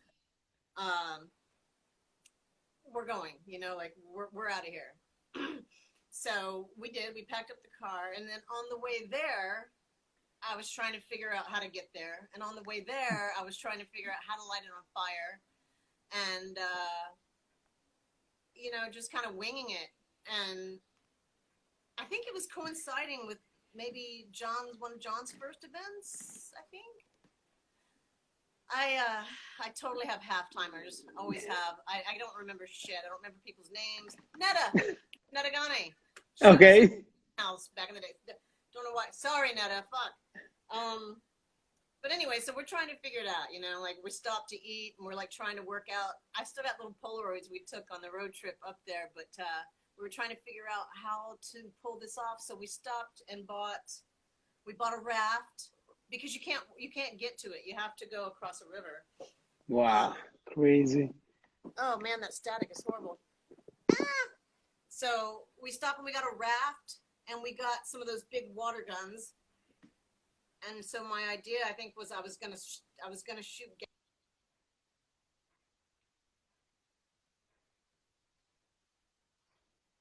shoot gasoline. I don't know. I mean, we were winging it. It was like, how are we gonna pull this off? So, oh my God, my husband stole the battery pack. Hang on here. See, more of this construction. Hey, Leadman, can I get that battery pack? See, here's all of our projects going on. Wow, that's Holy crazy. shit, dude. Dirt everywhere. You need it. The battery pack. Okay. I need that shit. Oh, sorry. So you guys have built like this wall house? Well, it was like literally falling in and like shit falling through the floors, termites, ceiling falling in, lead, mold everywhere. And I knocked out this wall, and I hand built all of this shit here. Wait, where's my finger? Oh, I hand built all this shit here, and I hand built this thing, and I built this room. Wow, that's remarkable. I built that room. I know a lot of people don't realize that I used to be like an electrician's assistant and a construction worker, and That's amazing. yeah, That's we just really recently did remarkable. this. I put these in. Still haven't finished a lot of this stuff. I still have to rewire. I got to rewire the whole house. Where is it? Damn. Yeah, here's our electrical. Damn. I'm sorry. I'm probably making people like want to throw up by like cruising around here like this. Here's my electrical. No way. That's next up on the list. I got to rewire this whole damn house. But anyway, hang on. I'm getting my cord set up here before the battery dies. Don't worry, I haven't forgotten about the glory hole because it's funny. So I need to find my battery charger. Like if you can give me like 1 minute, I'm gonna grab my battery charger. I'll be right back in a second. Yeah.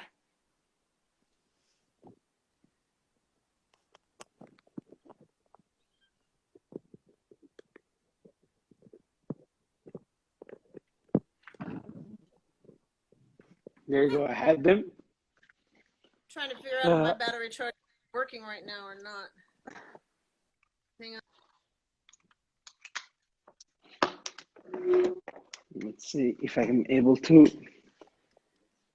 I'm back. Oh no, but now the cable is sticking out of the bottom and I have nowhere to sit it. I'll find something. Hang on. Yeah, okay. So, glory hole. Back to that. I think one of John's events may have been going on at the same time. So we were up there for that. And, oh God, forgive me if I forget certain aspects of this. All I know is, again, we didn't have the phones. We didn't have anything. No GPS, and no we nothing. got out of touch with each other, and all the camera gear was stolen out of the back of the car. No way, Yeah, really? Yeah, all the camera gear got stolen. So here we were, all wanting to go do our shoot, and we had no camera gear. So we got in touch with Jesus, I'm forgetting his name too. I'm so sorry. I found camera gear, but of course he had to come with us. So then we had like another party, and we made our way out there. We found it, and we loaded up the rafts that we'd gotten with all of our gear and stuff, and it was really calm and easy. And we got across there and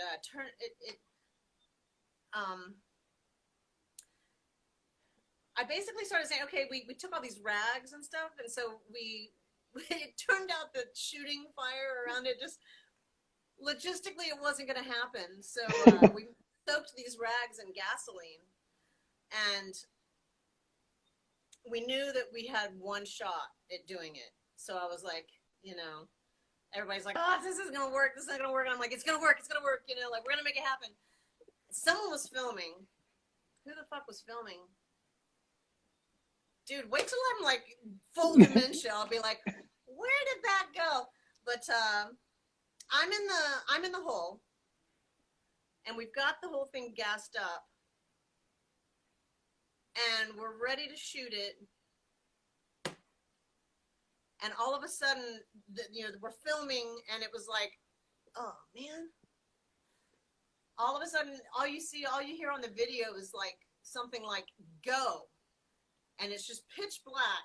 And then all of a sudden, we light the match, and the whole ring, fires up. No. And then the shot gets taken, and it's like, poof. And to me, it was like the fact that all came together was just miraculous, you know, and it's, ugh. And after the shoot, because we took so long trying to like figure out what to do and to get all that there, it was pitch black, it was dark, and we had to get back across the river. Only now it was pitch black, and now the river was just racing. It was like, you know, really scary. So we were either going to camp out there or we were getting back across that river with all the gear and everybody there. It turns out I'm the only redneck. So I was the only one that knew how to like paddle a canoe through a strong current. So I was like, fuck, man, you know, like, go down with the ship. I'm team leader. I gotta, like, even if I'm nervous or scared, I gotta pretend it's all okay and I got this and we're fine, you know, I'll get us all there safely. And I got the first group across, and then somebody had to like be on the other shore with a lighter so I could see where to aim and to get us, you know. And so that it was like 4 trips back and forth across the river to get everybody across, and it was hairy, you know. So it's like you don't forget something like that anytime. No, I bet. Not at Man. all. So that would have to be my favorite cover. But also, you know, being out there at the Salt Flats where Johnny and Eric and those guys and Casey, they all did the American flag. That's another one of my favorite covers. Even though I wasn't there, that's just a beautiful, beautiful cover to me. And I always did this separation, again, that like people in our industry, I think more so than other industries, aggressive, if you want to call them that, industries, whether it's BMX or skateboard or anything. I feel like our industry really encompassed people who were more creative. In some aspects, I feel like it's made us an industry that's a little bit insecure. Sorry, I'm having to move in here because that static is just too much for me. A little bit insecure. You know, we've always battled in the industry with this feeling like we needed to live up to skateboarding, or, you know, feeling like we needed to try to be cool or whatever. And I've always tried to like put across the mentality of like, we are what we are, and fuck that. We don't need to be liked by anybody. We don't need to be accepted or acknowledged, or, you know, just like get a hold of yourself, man. Like, you know, be proud of what you are. And I know that people have, or they wouldn't have been skaters in the first place. So it's like in our industry, because I had to deal with this right from the get-go too. I started on a BMX bike, you know, I hung out with skateboarders and whatever, and a lot of those guys were my friends. And I got it hard. When I started rollerblading, I got it hard. Like, what the fuck are you doing that for? You know, like, and it was like, you know what? Because I love it. Like, I really like it. And I feel like a lot of skaters from the beginning of our industry were those kind of people that were like, you know what? I'm not a follower. I don't care what kind of shit I'm going to get, because I am going to get shit. I am not going to be cool, but I'm going to do it anyway. And it takes a lot of character to do that. And I feel like skateboarding and BMX, not so much BMX, but mostly skateboarding at that time, had become a thing where people did it to be cool. And if you're doing something to be cool, then you lack the inner core to actually be it, you know, or to represent it, or for it to mean anything. You know, it has no soul when you're doing it for those reasons. So I always felt like our industry had the roots, had really, really strong roots, and still does, because we're still not cool. So every single person that is now in the tens of thousands, every single person that rollerblading has touched just about, comes from a mentality of like, I am not doing this to be cool. I'm actually not cool for doing it, and yet I'm doing it anyway. And to me, those are the people that change the world. Those are the people who aren't afraid to be and say, the emperor wears no clothes. I'm sorry, but you know what? The dude's naked.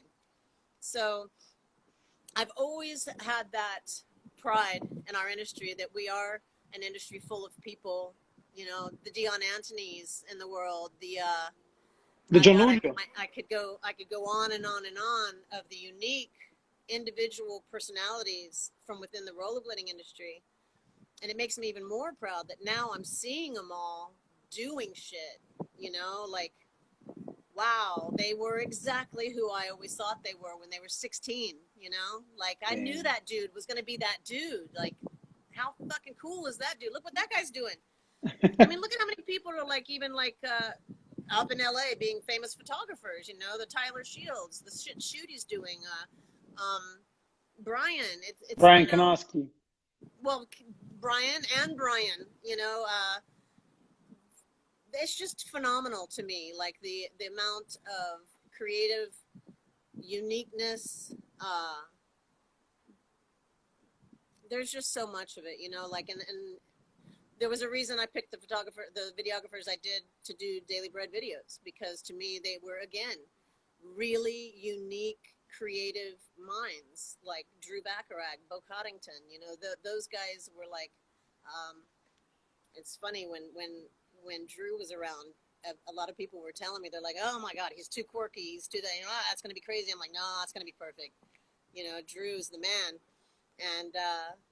And it's always like that. When someone doesn't fit into a certain box or category, people tend to be, they don't give something unique that first chance because they're not familiar with it and they're scared of it. And it's like, no, man, every single thing that you really love, probably when it first came around, everyone hated it, you know, and it was the first of its kind.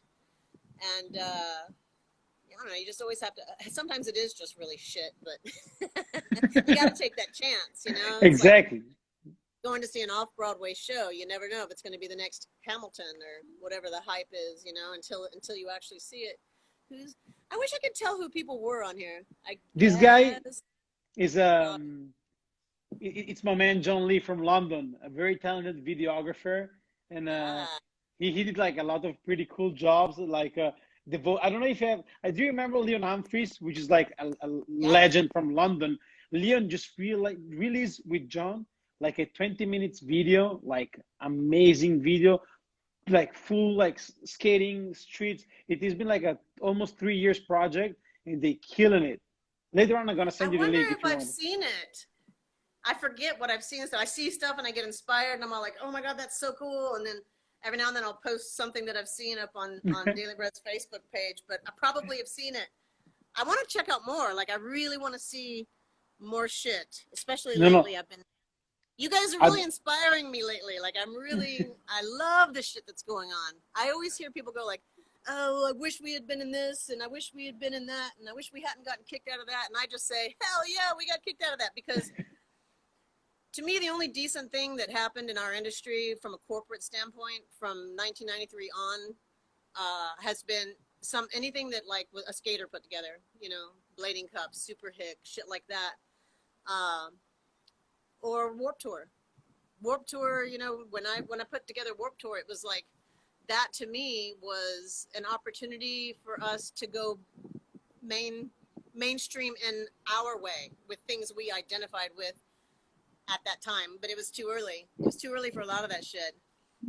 It kind of sucked because I always felt like I was trying to skip the painful growth spurt. I was trying to really get our industry to skip all the bullshit, and eventually I just had to realize that it's just not possible. You know, like, you can't. You have to go through the pain. You have to go through getting kicked out of this or wanting that, until it has to happen organically, where like people self-identify. And like right now, you've probably got a group of people that are like, I don't want to have any part of this, and I don't want to have any part of that. And then you have another group of people that are like, I don't want to go do a corporate monkey show competition. I just want to stick to our industry and have barbecues and have a skate comp, you know, with our shit where we feel good about it. So I just feel like it takes like 20 fucking years for that self-identity that I was trying to push to come through naturally. And I feel like it's there, you know? I really kind of feel like it's there. It is, and, definitely it is. So I guess I'm looking at it and going, gosh, you know, like I want to like get out and I want to meet this new family of people that you think I could have at least washed my hair or something before this, but no, sorry. It's getting better by the second. All right, I got to get this back up here. You know what's funny? I'm trying desperately to like balance my phone right now on my favorite childhood toy. Yeah, this little dog.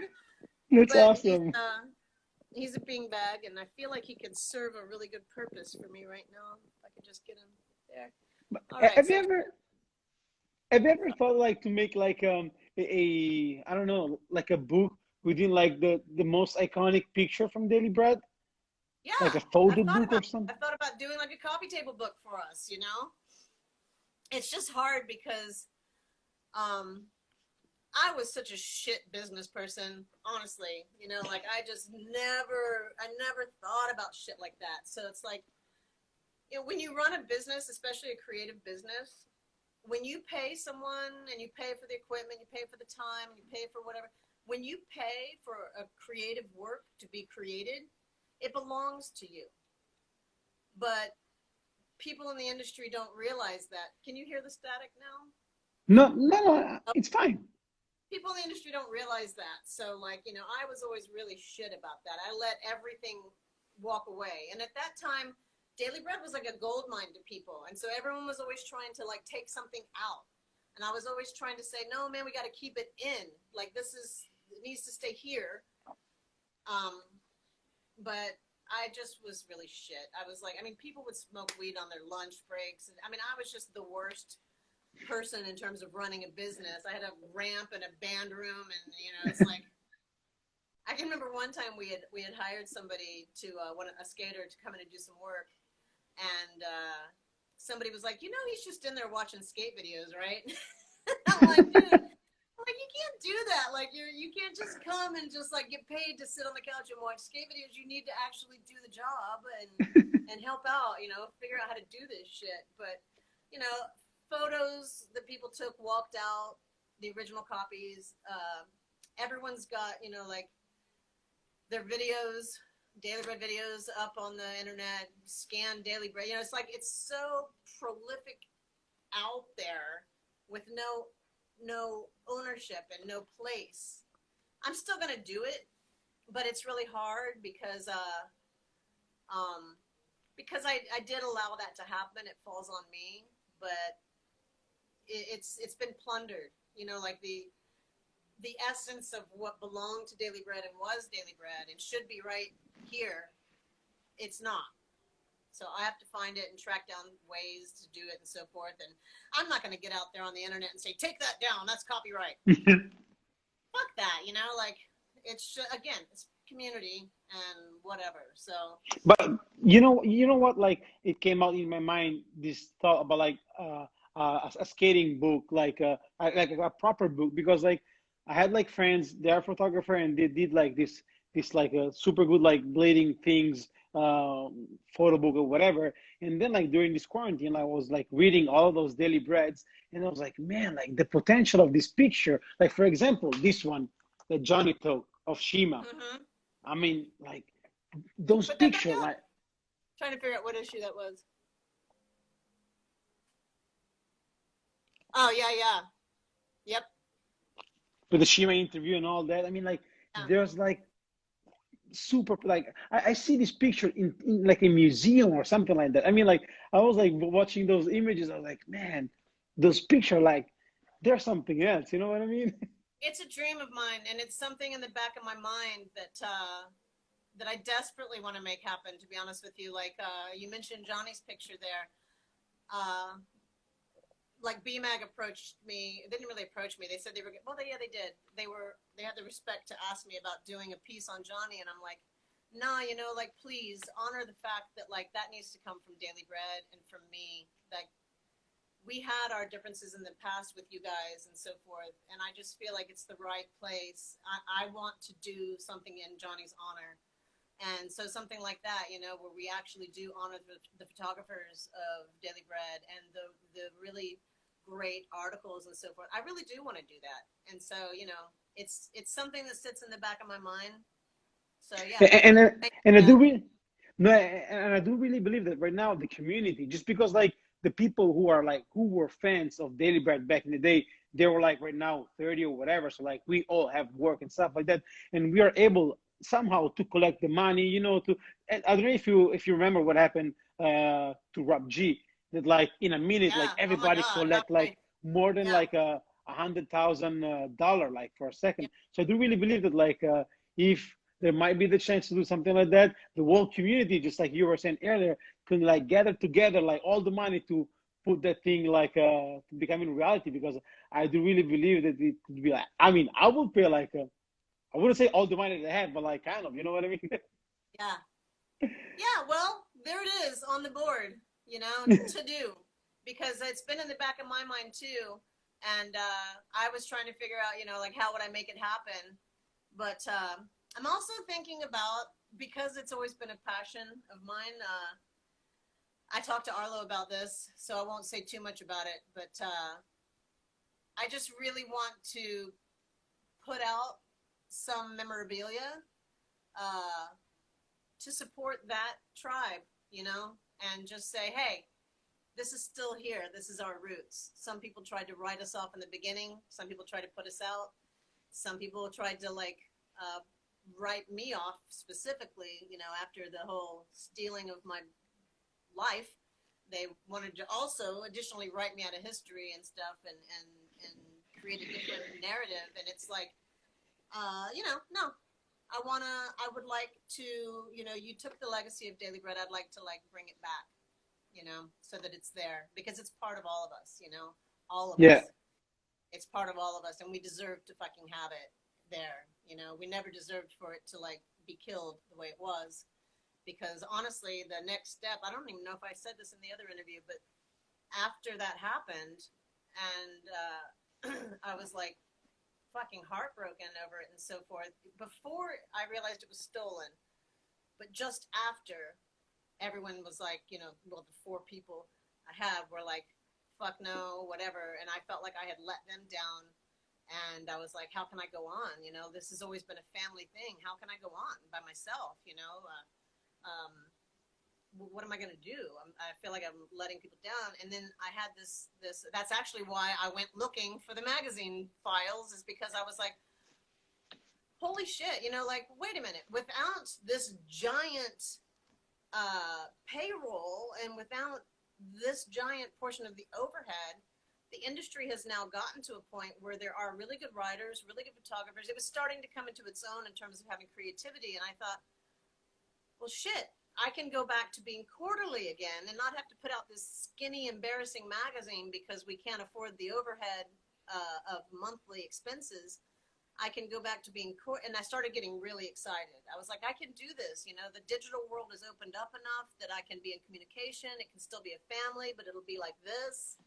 It hadn't quite gotten to this yet, but I was like, I can have really high quality contributions, and we can rebuild and release the magazine just quarterly. I don't have the overhead expenses anymore because I've consolidated down and just gone back to the beginning of me in a room making the magazine.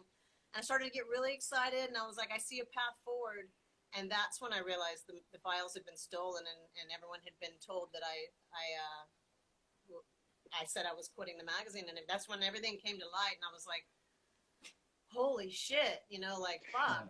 I just I don't get to have a choice in this. This has been taken from me. I don't get, it's not like you guys are leaving. You took everything. So I'm just standing here naked. Like, what the fuck? And holding all the bills. Shit. So, that didn't happen, but I feel like it's always been in the back of my mind to that maybe that could happen, I don't see any purpose at all for contemporary writing and stuff in it, but I do see an annual kind of thing, maybe, but I feel like other people will want to do that too, and I'm just not sure. So it's like I don't know where I fit in with serving a purpose. If I don't serve a purpose, I don't really have any desire to do it. So it would have to serve some sort of purpose, and maybe it'd be a one-off would definitely be cool. Just a one-off True. to do. So maybe Will be yeah. great. What am I? Angie, we do have like 60 seconds left, 50 Franco. seconds Oh, left. finally, I can tell who somebody is. I know that's you, Joe. And we do have like 40 seconds left. Would you like to Oh, continue like after this one, or like would you because it's already 2 hours. So I don't want to steal your time because you might be like busy doing something else and everything. So It's shall either we? this or get started on that electrical. So I think I'm fine with chatting for a little. Let's at least reconnect so that we don't end it Yeah. like, okay, bye. Bye bye. In a second. See you in a second. Okay.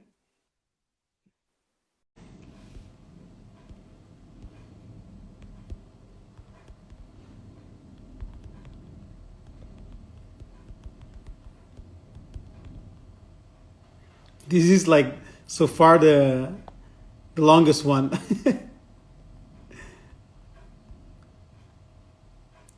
All right, Angie, she's already here.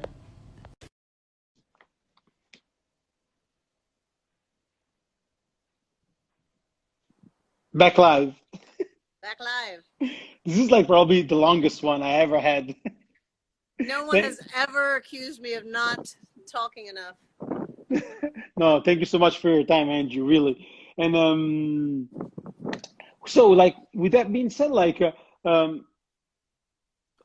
you have been like through all of these like crazy amount of like years building up this crazy scene and all that. Who do you think was like the very first not the very first, like the most influential blader we ever had? I know it could be like a tough like a hard question to decide who. Like, do you have like The any most favorite? influential skater? Huh? The most influential what? Skater, yeah. Oh, skater. Okay. Ooh. Ooh, boy, that is a hard one. Yeah, there's no way to really answer that specifically because there's no denying that number one on the list would be Chris Edwards. Without Chris Edwards, I mean, the guy was a machine. He made rollerblading. It's like the 100th monkey theory, where I'm sure you've seen this. Like when you started skating, everyone in your generation, stuff was hard. There was stuff that hadn't been done, and you didn't think it was possible, and you worked really hard to do it. And it was like, damn, that was hard. But then the skaters that came up after you, it was like just part of their knowledge, they already knew how to do it. They didn't even have to True. try. It's like the Crazy. 100th monkey theory, where like they just learned it through osmosis. It became part of the community, and because it was already existing, they immediately mentally interpreted it as being easy and something they should know how to do. So they just did.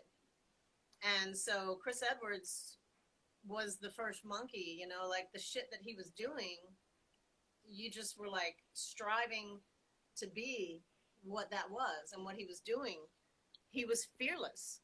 I mean, he just was fearless. He still is, he's still Chris. So he's still just fearless. And so everyone set their sights to that. And then what came after, of course, that would have to be looked at as like the most influential skater at that time.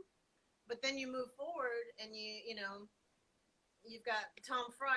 I mean, I can't say something without putting BJ in there. If I fast forward through a bunch of people, Latimer, Julio, like just Petty, people who their style defined something at that time. John Elliott. So sorry for all the people I'm leaving out right here, and there's a lot. Randy Spicer, like Matt Mance. Like there's just so many people that they inspired something really big right in the beginning. There was a lot of it right in the beginning. But fast forward to somebody like BJ. I just saw clips that he did like the other day that just blew my mind, and I'm like, fucking dog. And he calls me pig, I call him dog, and it's like, geez, man, like I can't get on my skates and like skate because this shit hurts. Like, and you're what?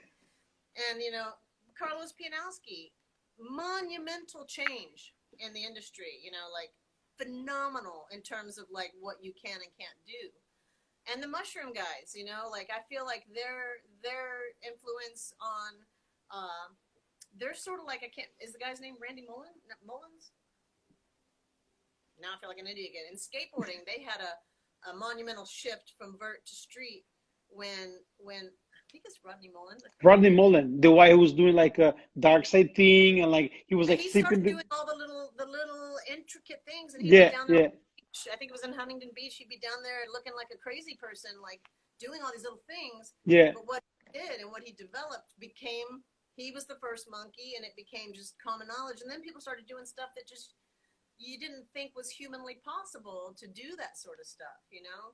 I remember back in the day, Pat always used to say when we were doing street stuff, and I'm talking, this is like 1994, 93, Pat would always say, oh my God, like there's nowhere it can go from here. This is it. Like there's just nowhere else. There's nothing else that can be done. And I Wow. remember telling him and saying, no, dude, like I can picture people like literally doing a rail and a 360 to, and he's like, no fucking way. That'll never happen. And then And Frizetti arrived. oh my God. Yeah, talk about influential skaters. My God. See, there's just so many people that I can't even start to just throw them in there, you know, and say this person or that person. I mean, Happy is legendary, you know, like the stuff that he's done in maintaining who he is. He's one of those people that like, there was a guy in BMX that was like this too. Happy is like this guy that you would think he had a rough childhood and grew up, you know, beaten or abused or something, with the amount of power and passion. And he's the most baseline, calm, cool, collected, level-headed, stable family kind of guy ever. So he bridges that gap between a psychotic type of thing where it's angst and just pure talent and drive and passion. And so he has represented our industry, I think, incredibly well, you know, and really shown a level of professionalism and Mm. maturity and talent, and the friendships that he's formed in the community. Again, so it's really, really, really, really hard to like pinpoint any particular most influential skater. If I had to put together lists like we used to, it would never be just one person. It would always be a multitude of people, you know. Exactly. Like the Rat Pack or Yeah, you know, like, and they feed off each other, you know. Like, who would you say? I want to hear it from you because you're in tune with the industry right now, and you come from the land of 2000. So you tell me, like, who's the most influential skater right now? that's a good question. I have like, in my opinion, I have like Dun, six dun, of dun, them. dun, I, dun. Okay. I have like six of them. Like Mm-hmm. for like in my opinion, like John Julio is like up there, and like so he's like on another planet, on another level, and he's right there because he influenced it. Like, I mean, John is John, and everybody knows it, and like it's undeniable. But then, like with that being said, I He's a do legend, though. He's a legend. So I should exactly change that. Who are the most contemporary influential skaters right now? right now. Oh my, right now, that's No crazy. legends in the list. No, oh wow. So no Heffy, no Feinberg, no.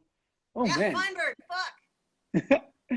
To me, all right. I'll tell you what, but like he stopped skating, unfortunately. For me, Will Gordon. But from what I see skating and stuff, that I Will hear it Gordon a lot. was like my one of my very like chess hands as well. But they are like my favorite blader. But I do believe that right now nowadays, there's like Bobby Spasov is really. I don't know if you ever heard about this guy, Bobby Spasov. David Sizemore is like super like influential. Like you were saying, it's hard to pick up one. Mm-hmm. It's pretty hard. There's like CJ that he went through. That guy's probably old school to you, CJ Wellsmore, because he was super new no school. CJ, of course CJ. I mean, Yeah. there. I mean, yeah, crazy. Welcome to your first Daily Bed production meeting. This is exactly how we chose everybody. You know, this is exactly how it went down. Just sitting and talking and going, oh my God, you know, like this, that, you know, this is going Shoot. on. Wow, Yeah. that's crazy. That's crazy. And so yeah, I'm still thinking of for me who was the most influential builder right now, but I can pick up one name. One name is impossible. So yeah, I can Hmm. tell you that. I But wonder if we yeah, could have a group chat on like, this is the way that I think in terms of like what you guys in this generation and new generation that are taking on the mantle of like keeping the community, whatever. You've got things like Zoom, and now who's picking back up on that? Is it Hangouts or FaceTime or whatever, where you can have like 20 people? House party or something like that, Yeah, right? like a host, pick 10 people and just get them talking, like things you want to do to shape the industry, yada yada. I always hear that coming up, like why can't we build an industry, and it always comes around to money, and there's two schools on that. There's like there's the need to make money so that you can make it your passion and live and travel and so forth, and it should always be a means to the end. There should always be like, okay, we need money, but we need it so that we can perpetuate this. Not we need it because oh my god, I want to be rich and famous or whatever. So there's like that divide. It's careful, but in terms of getting people into the industry and sharing skating with them and so forth, Rollerblade had it right back in the day with their after-school program with the van. They would take a van loaded with skates and go sit outside of a school, and as soon as people came out, they'd be like, hey, put on the skates. And, to me, it's like just so simple. Like if you want to get people back into skating, just put them in a pair of skates. That's all it takes. Put a pair of True. skates on them, and you either feel it or you don't. I put on my first pair of skates, and that was it. That was the end. That was the click. Yeah, that was it. You either feel it or you don't. You don't need to market to them and show them pictures and oh, you get the girls and all that. Well, now you're looking at getting the guys that want to skate because it's cool. You don't want those people necessarily. They'll come anyway.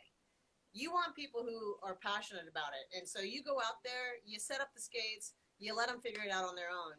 Like put them in a pair of skates and see where it goes from there. Awesome. So those are the programs to me that people need to be doing again. I'm teaching blading right now here in Milan. Are you?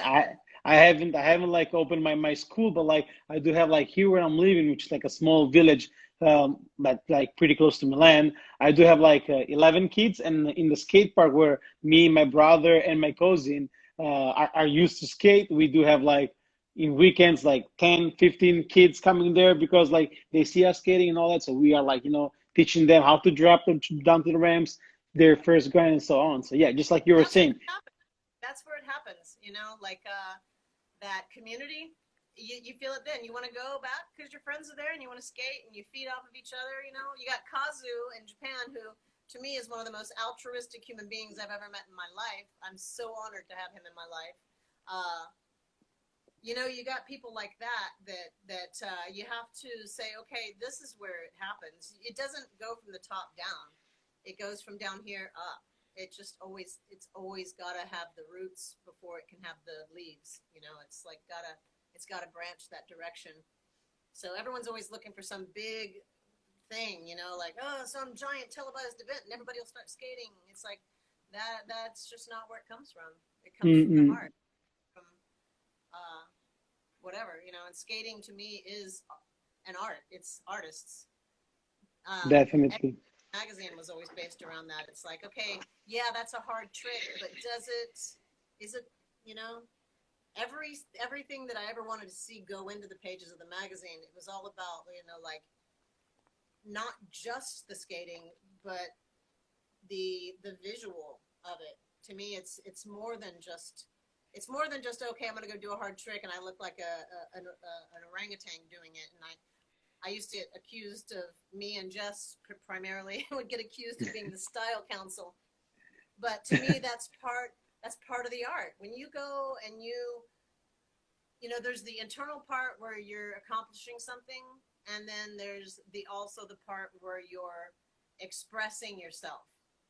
So part of it's internal, like, okay, I'm going to do this and it's going to be a self-achievement and I don't care about anything else. But there's another part of it that is just like a lot of the people in our industry, like the Chris Farmers and stuff, where it's very important to self-identify. This is who I am. I'm unique. I'm individual. And so when it's important to express that, if you're an artistic person, which a lot of us are artistic people, it's just as important that we maybe we choose a rail, we choose the scenery, and it's a landscape shot in some ways, and it's also what we're doing. We're expressing how we feel inside visually, so other people can go fuck, and see it. So it boils down to not just your own internal. I'm repeating myself. I do that. You know what I'm saying? Yeah, of course, of course. No, but Angie, I mean, like, really, like, it's something what you've done, like, it's something remarkable. And as I was saying earlier, like, and I won't stop saying it, like, you guys have literally, like, leave a mark on everybody's heart. And like, we like, I said that thing to Dave at the Winter Clash this year, and to Joe Navran when we did like the blading chat with him. Like, you guys have really, like, you guys literally made me who I am today. And I do believe, and I can say it for like other bladers that I know, and maybe like some of them are here watching us. Like, you guys made us, like, some people are graphic designers, some people are photographers, others are videographers, just because we were like influenced by your guys' work. So man, that's crazy. Yeah, and vice versa. It all comes full circle, because now you're inspiring me, and now I'm being influenced by you. It all comes full circle. I'm amazed at the shit that I see going on. And there were these guys doing a Haitian mag. I thought I loved what they were doing. I thought that was so awesome. But I tried to tell them, like, print, man, we already Tough. experienced it's just not gonna. It's got to be a passion, because you're definitely not going to be able to like keep it going for too long. Mm-mm. But no, I think it's mutual, and I mean, I appreciate it. Thank you. Like, that was always No, the no, goal. definitely. What's From going from on has always been the goal. Great. So Angie, with that being said, it's already like 2 hours and 15 minutes. And I don't want to steal your time, because I know that you have like a lot of things to do and all that.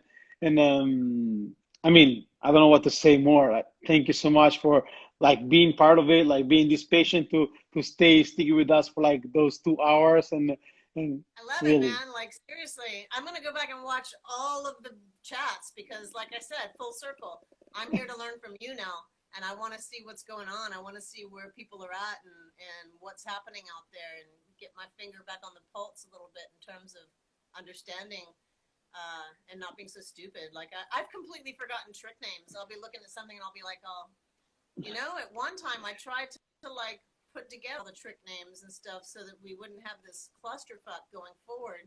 And now I can't. Like, is that an oversoul? Is that and I'm like, I just don't even. I'm just stupid. I have to relearn my own roots, which is kind of crazy. But anyway, yes, I'm honored. I'm honored. no, it's me No. I am honored, really. And Angie, thank you so much. Looking forward to meet you maybe at the Blading Cup. I don't know. It would be great if like we were able to travel again in November.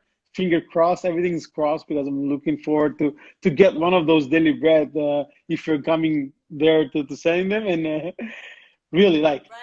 thank you so I much. might be in a hazmat suit if he does it in November, but that's gonna happen. It's gotta happen. I actually been meaning to reach out to John, but yeah, I do too. I hope I see more of you.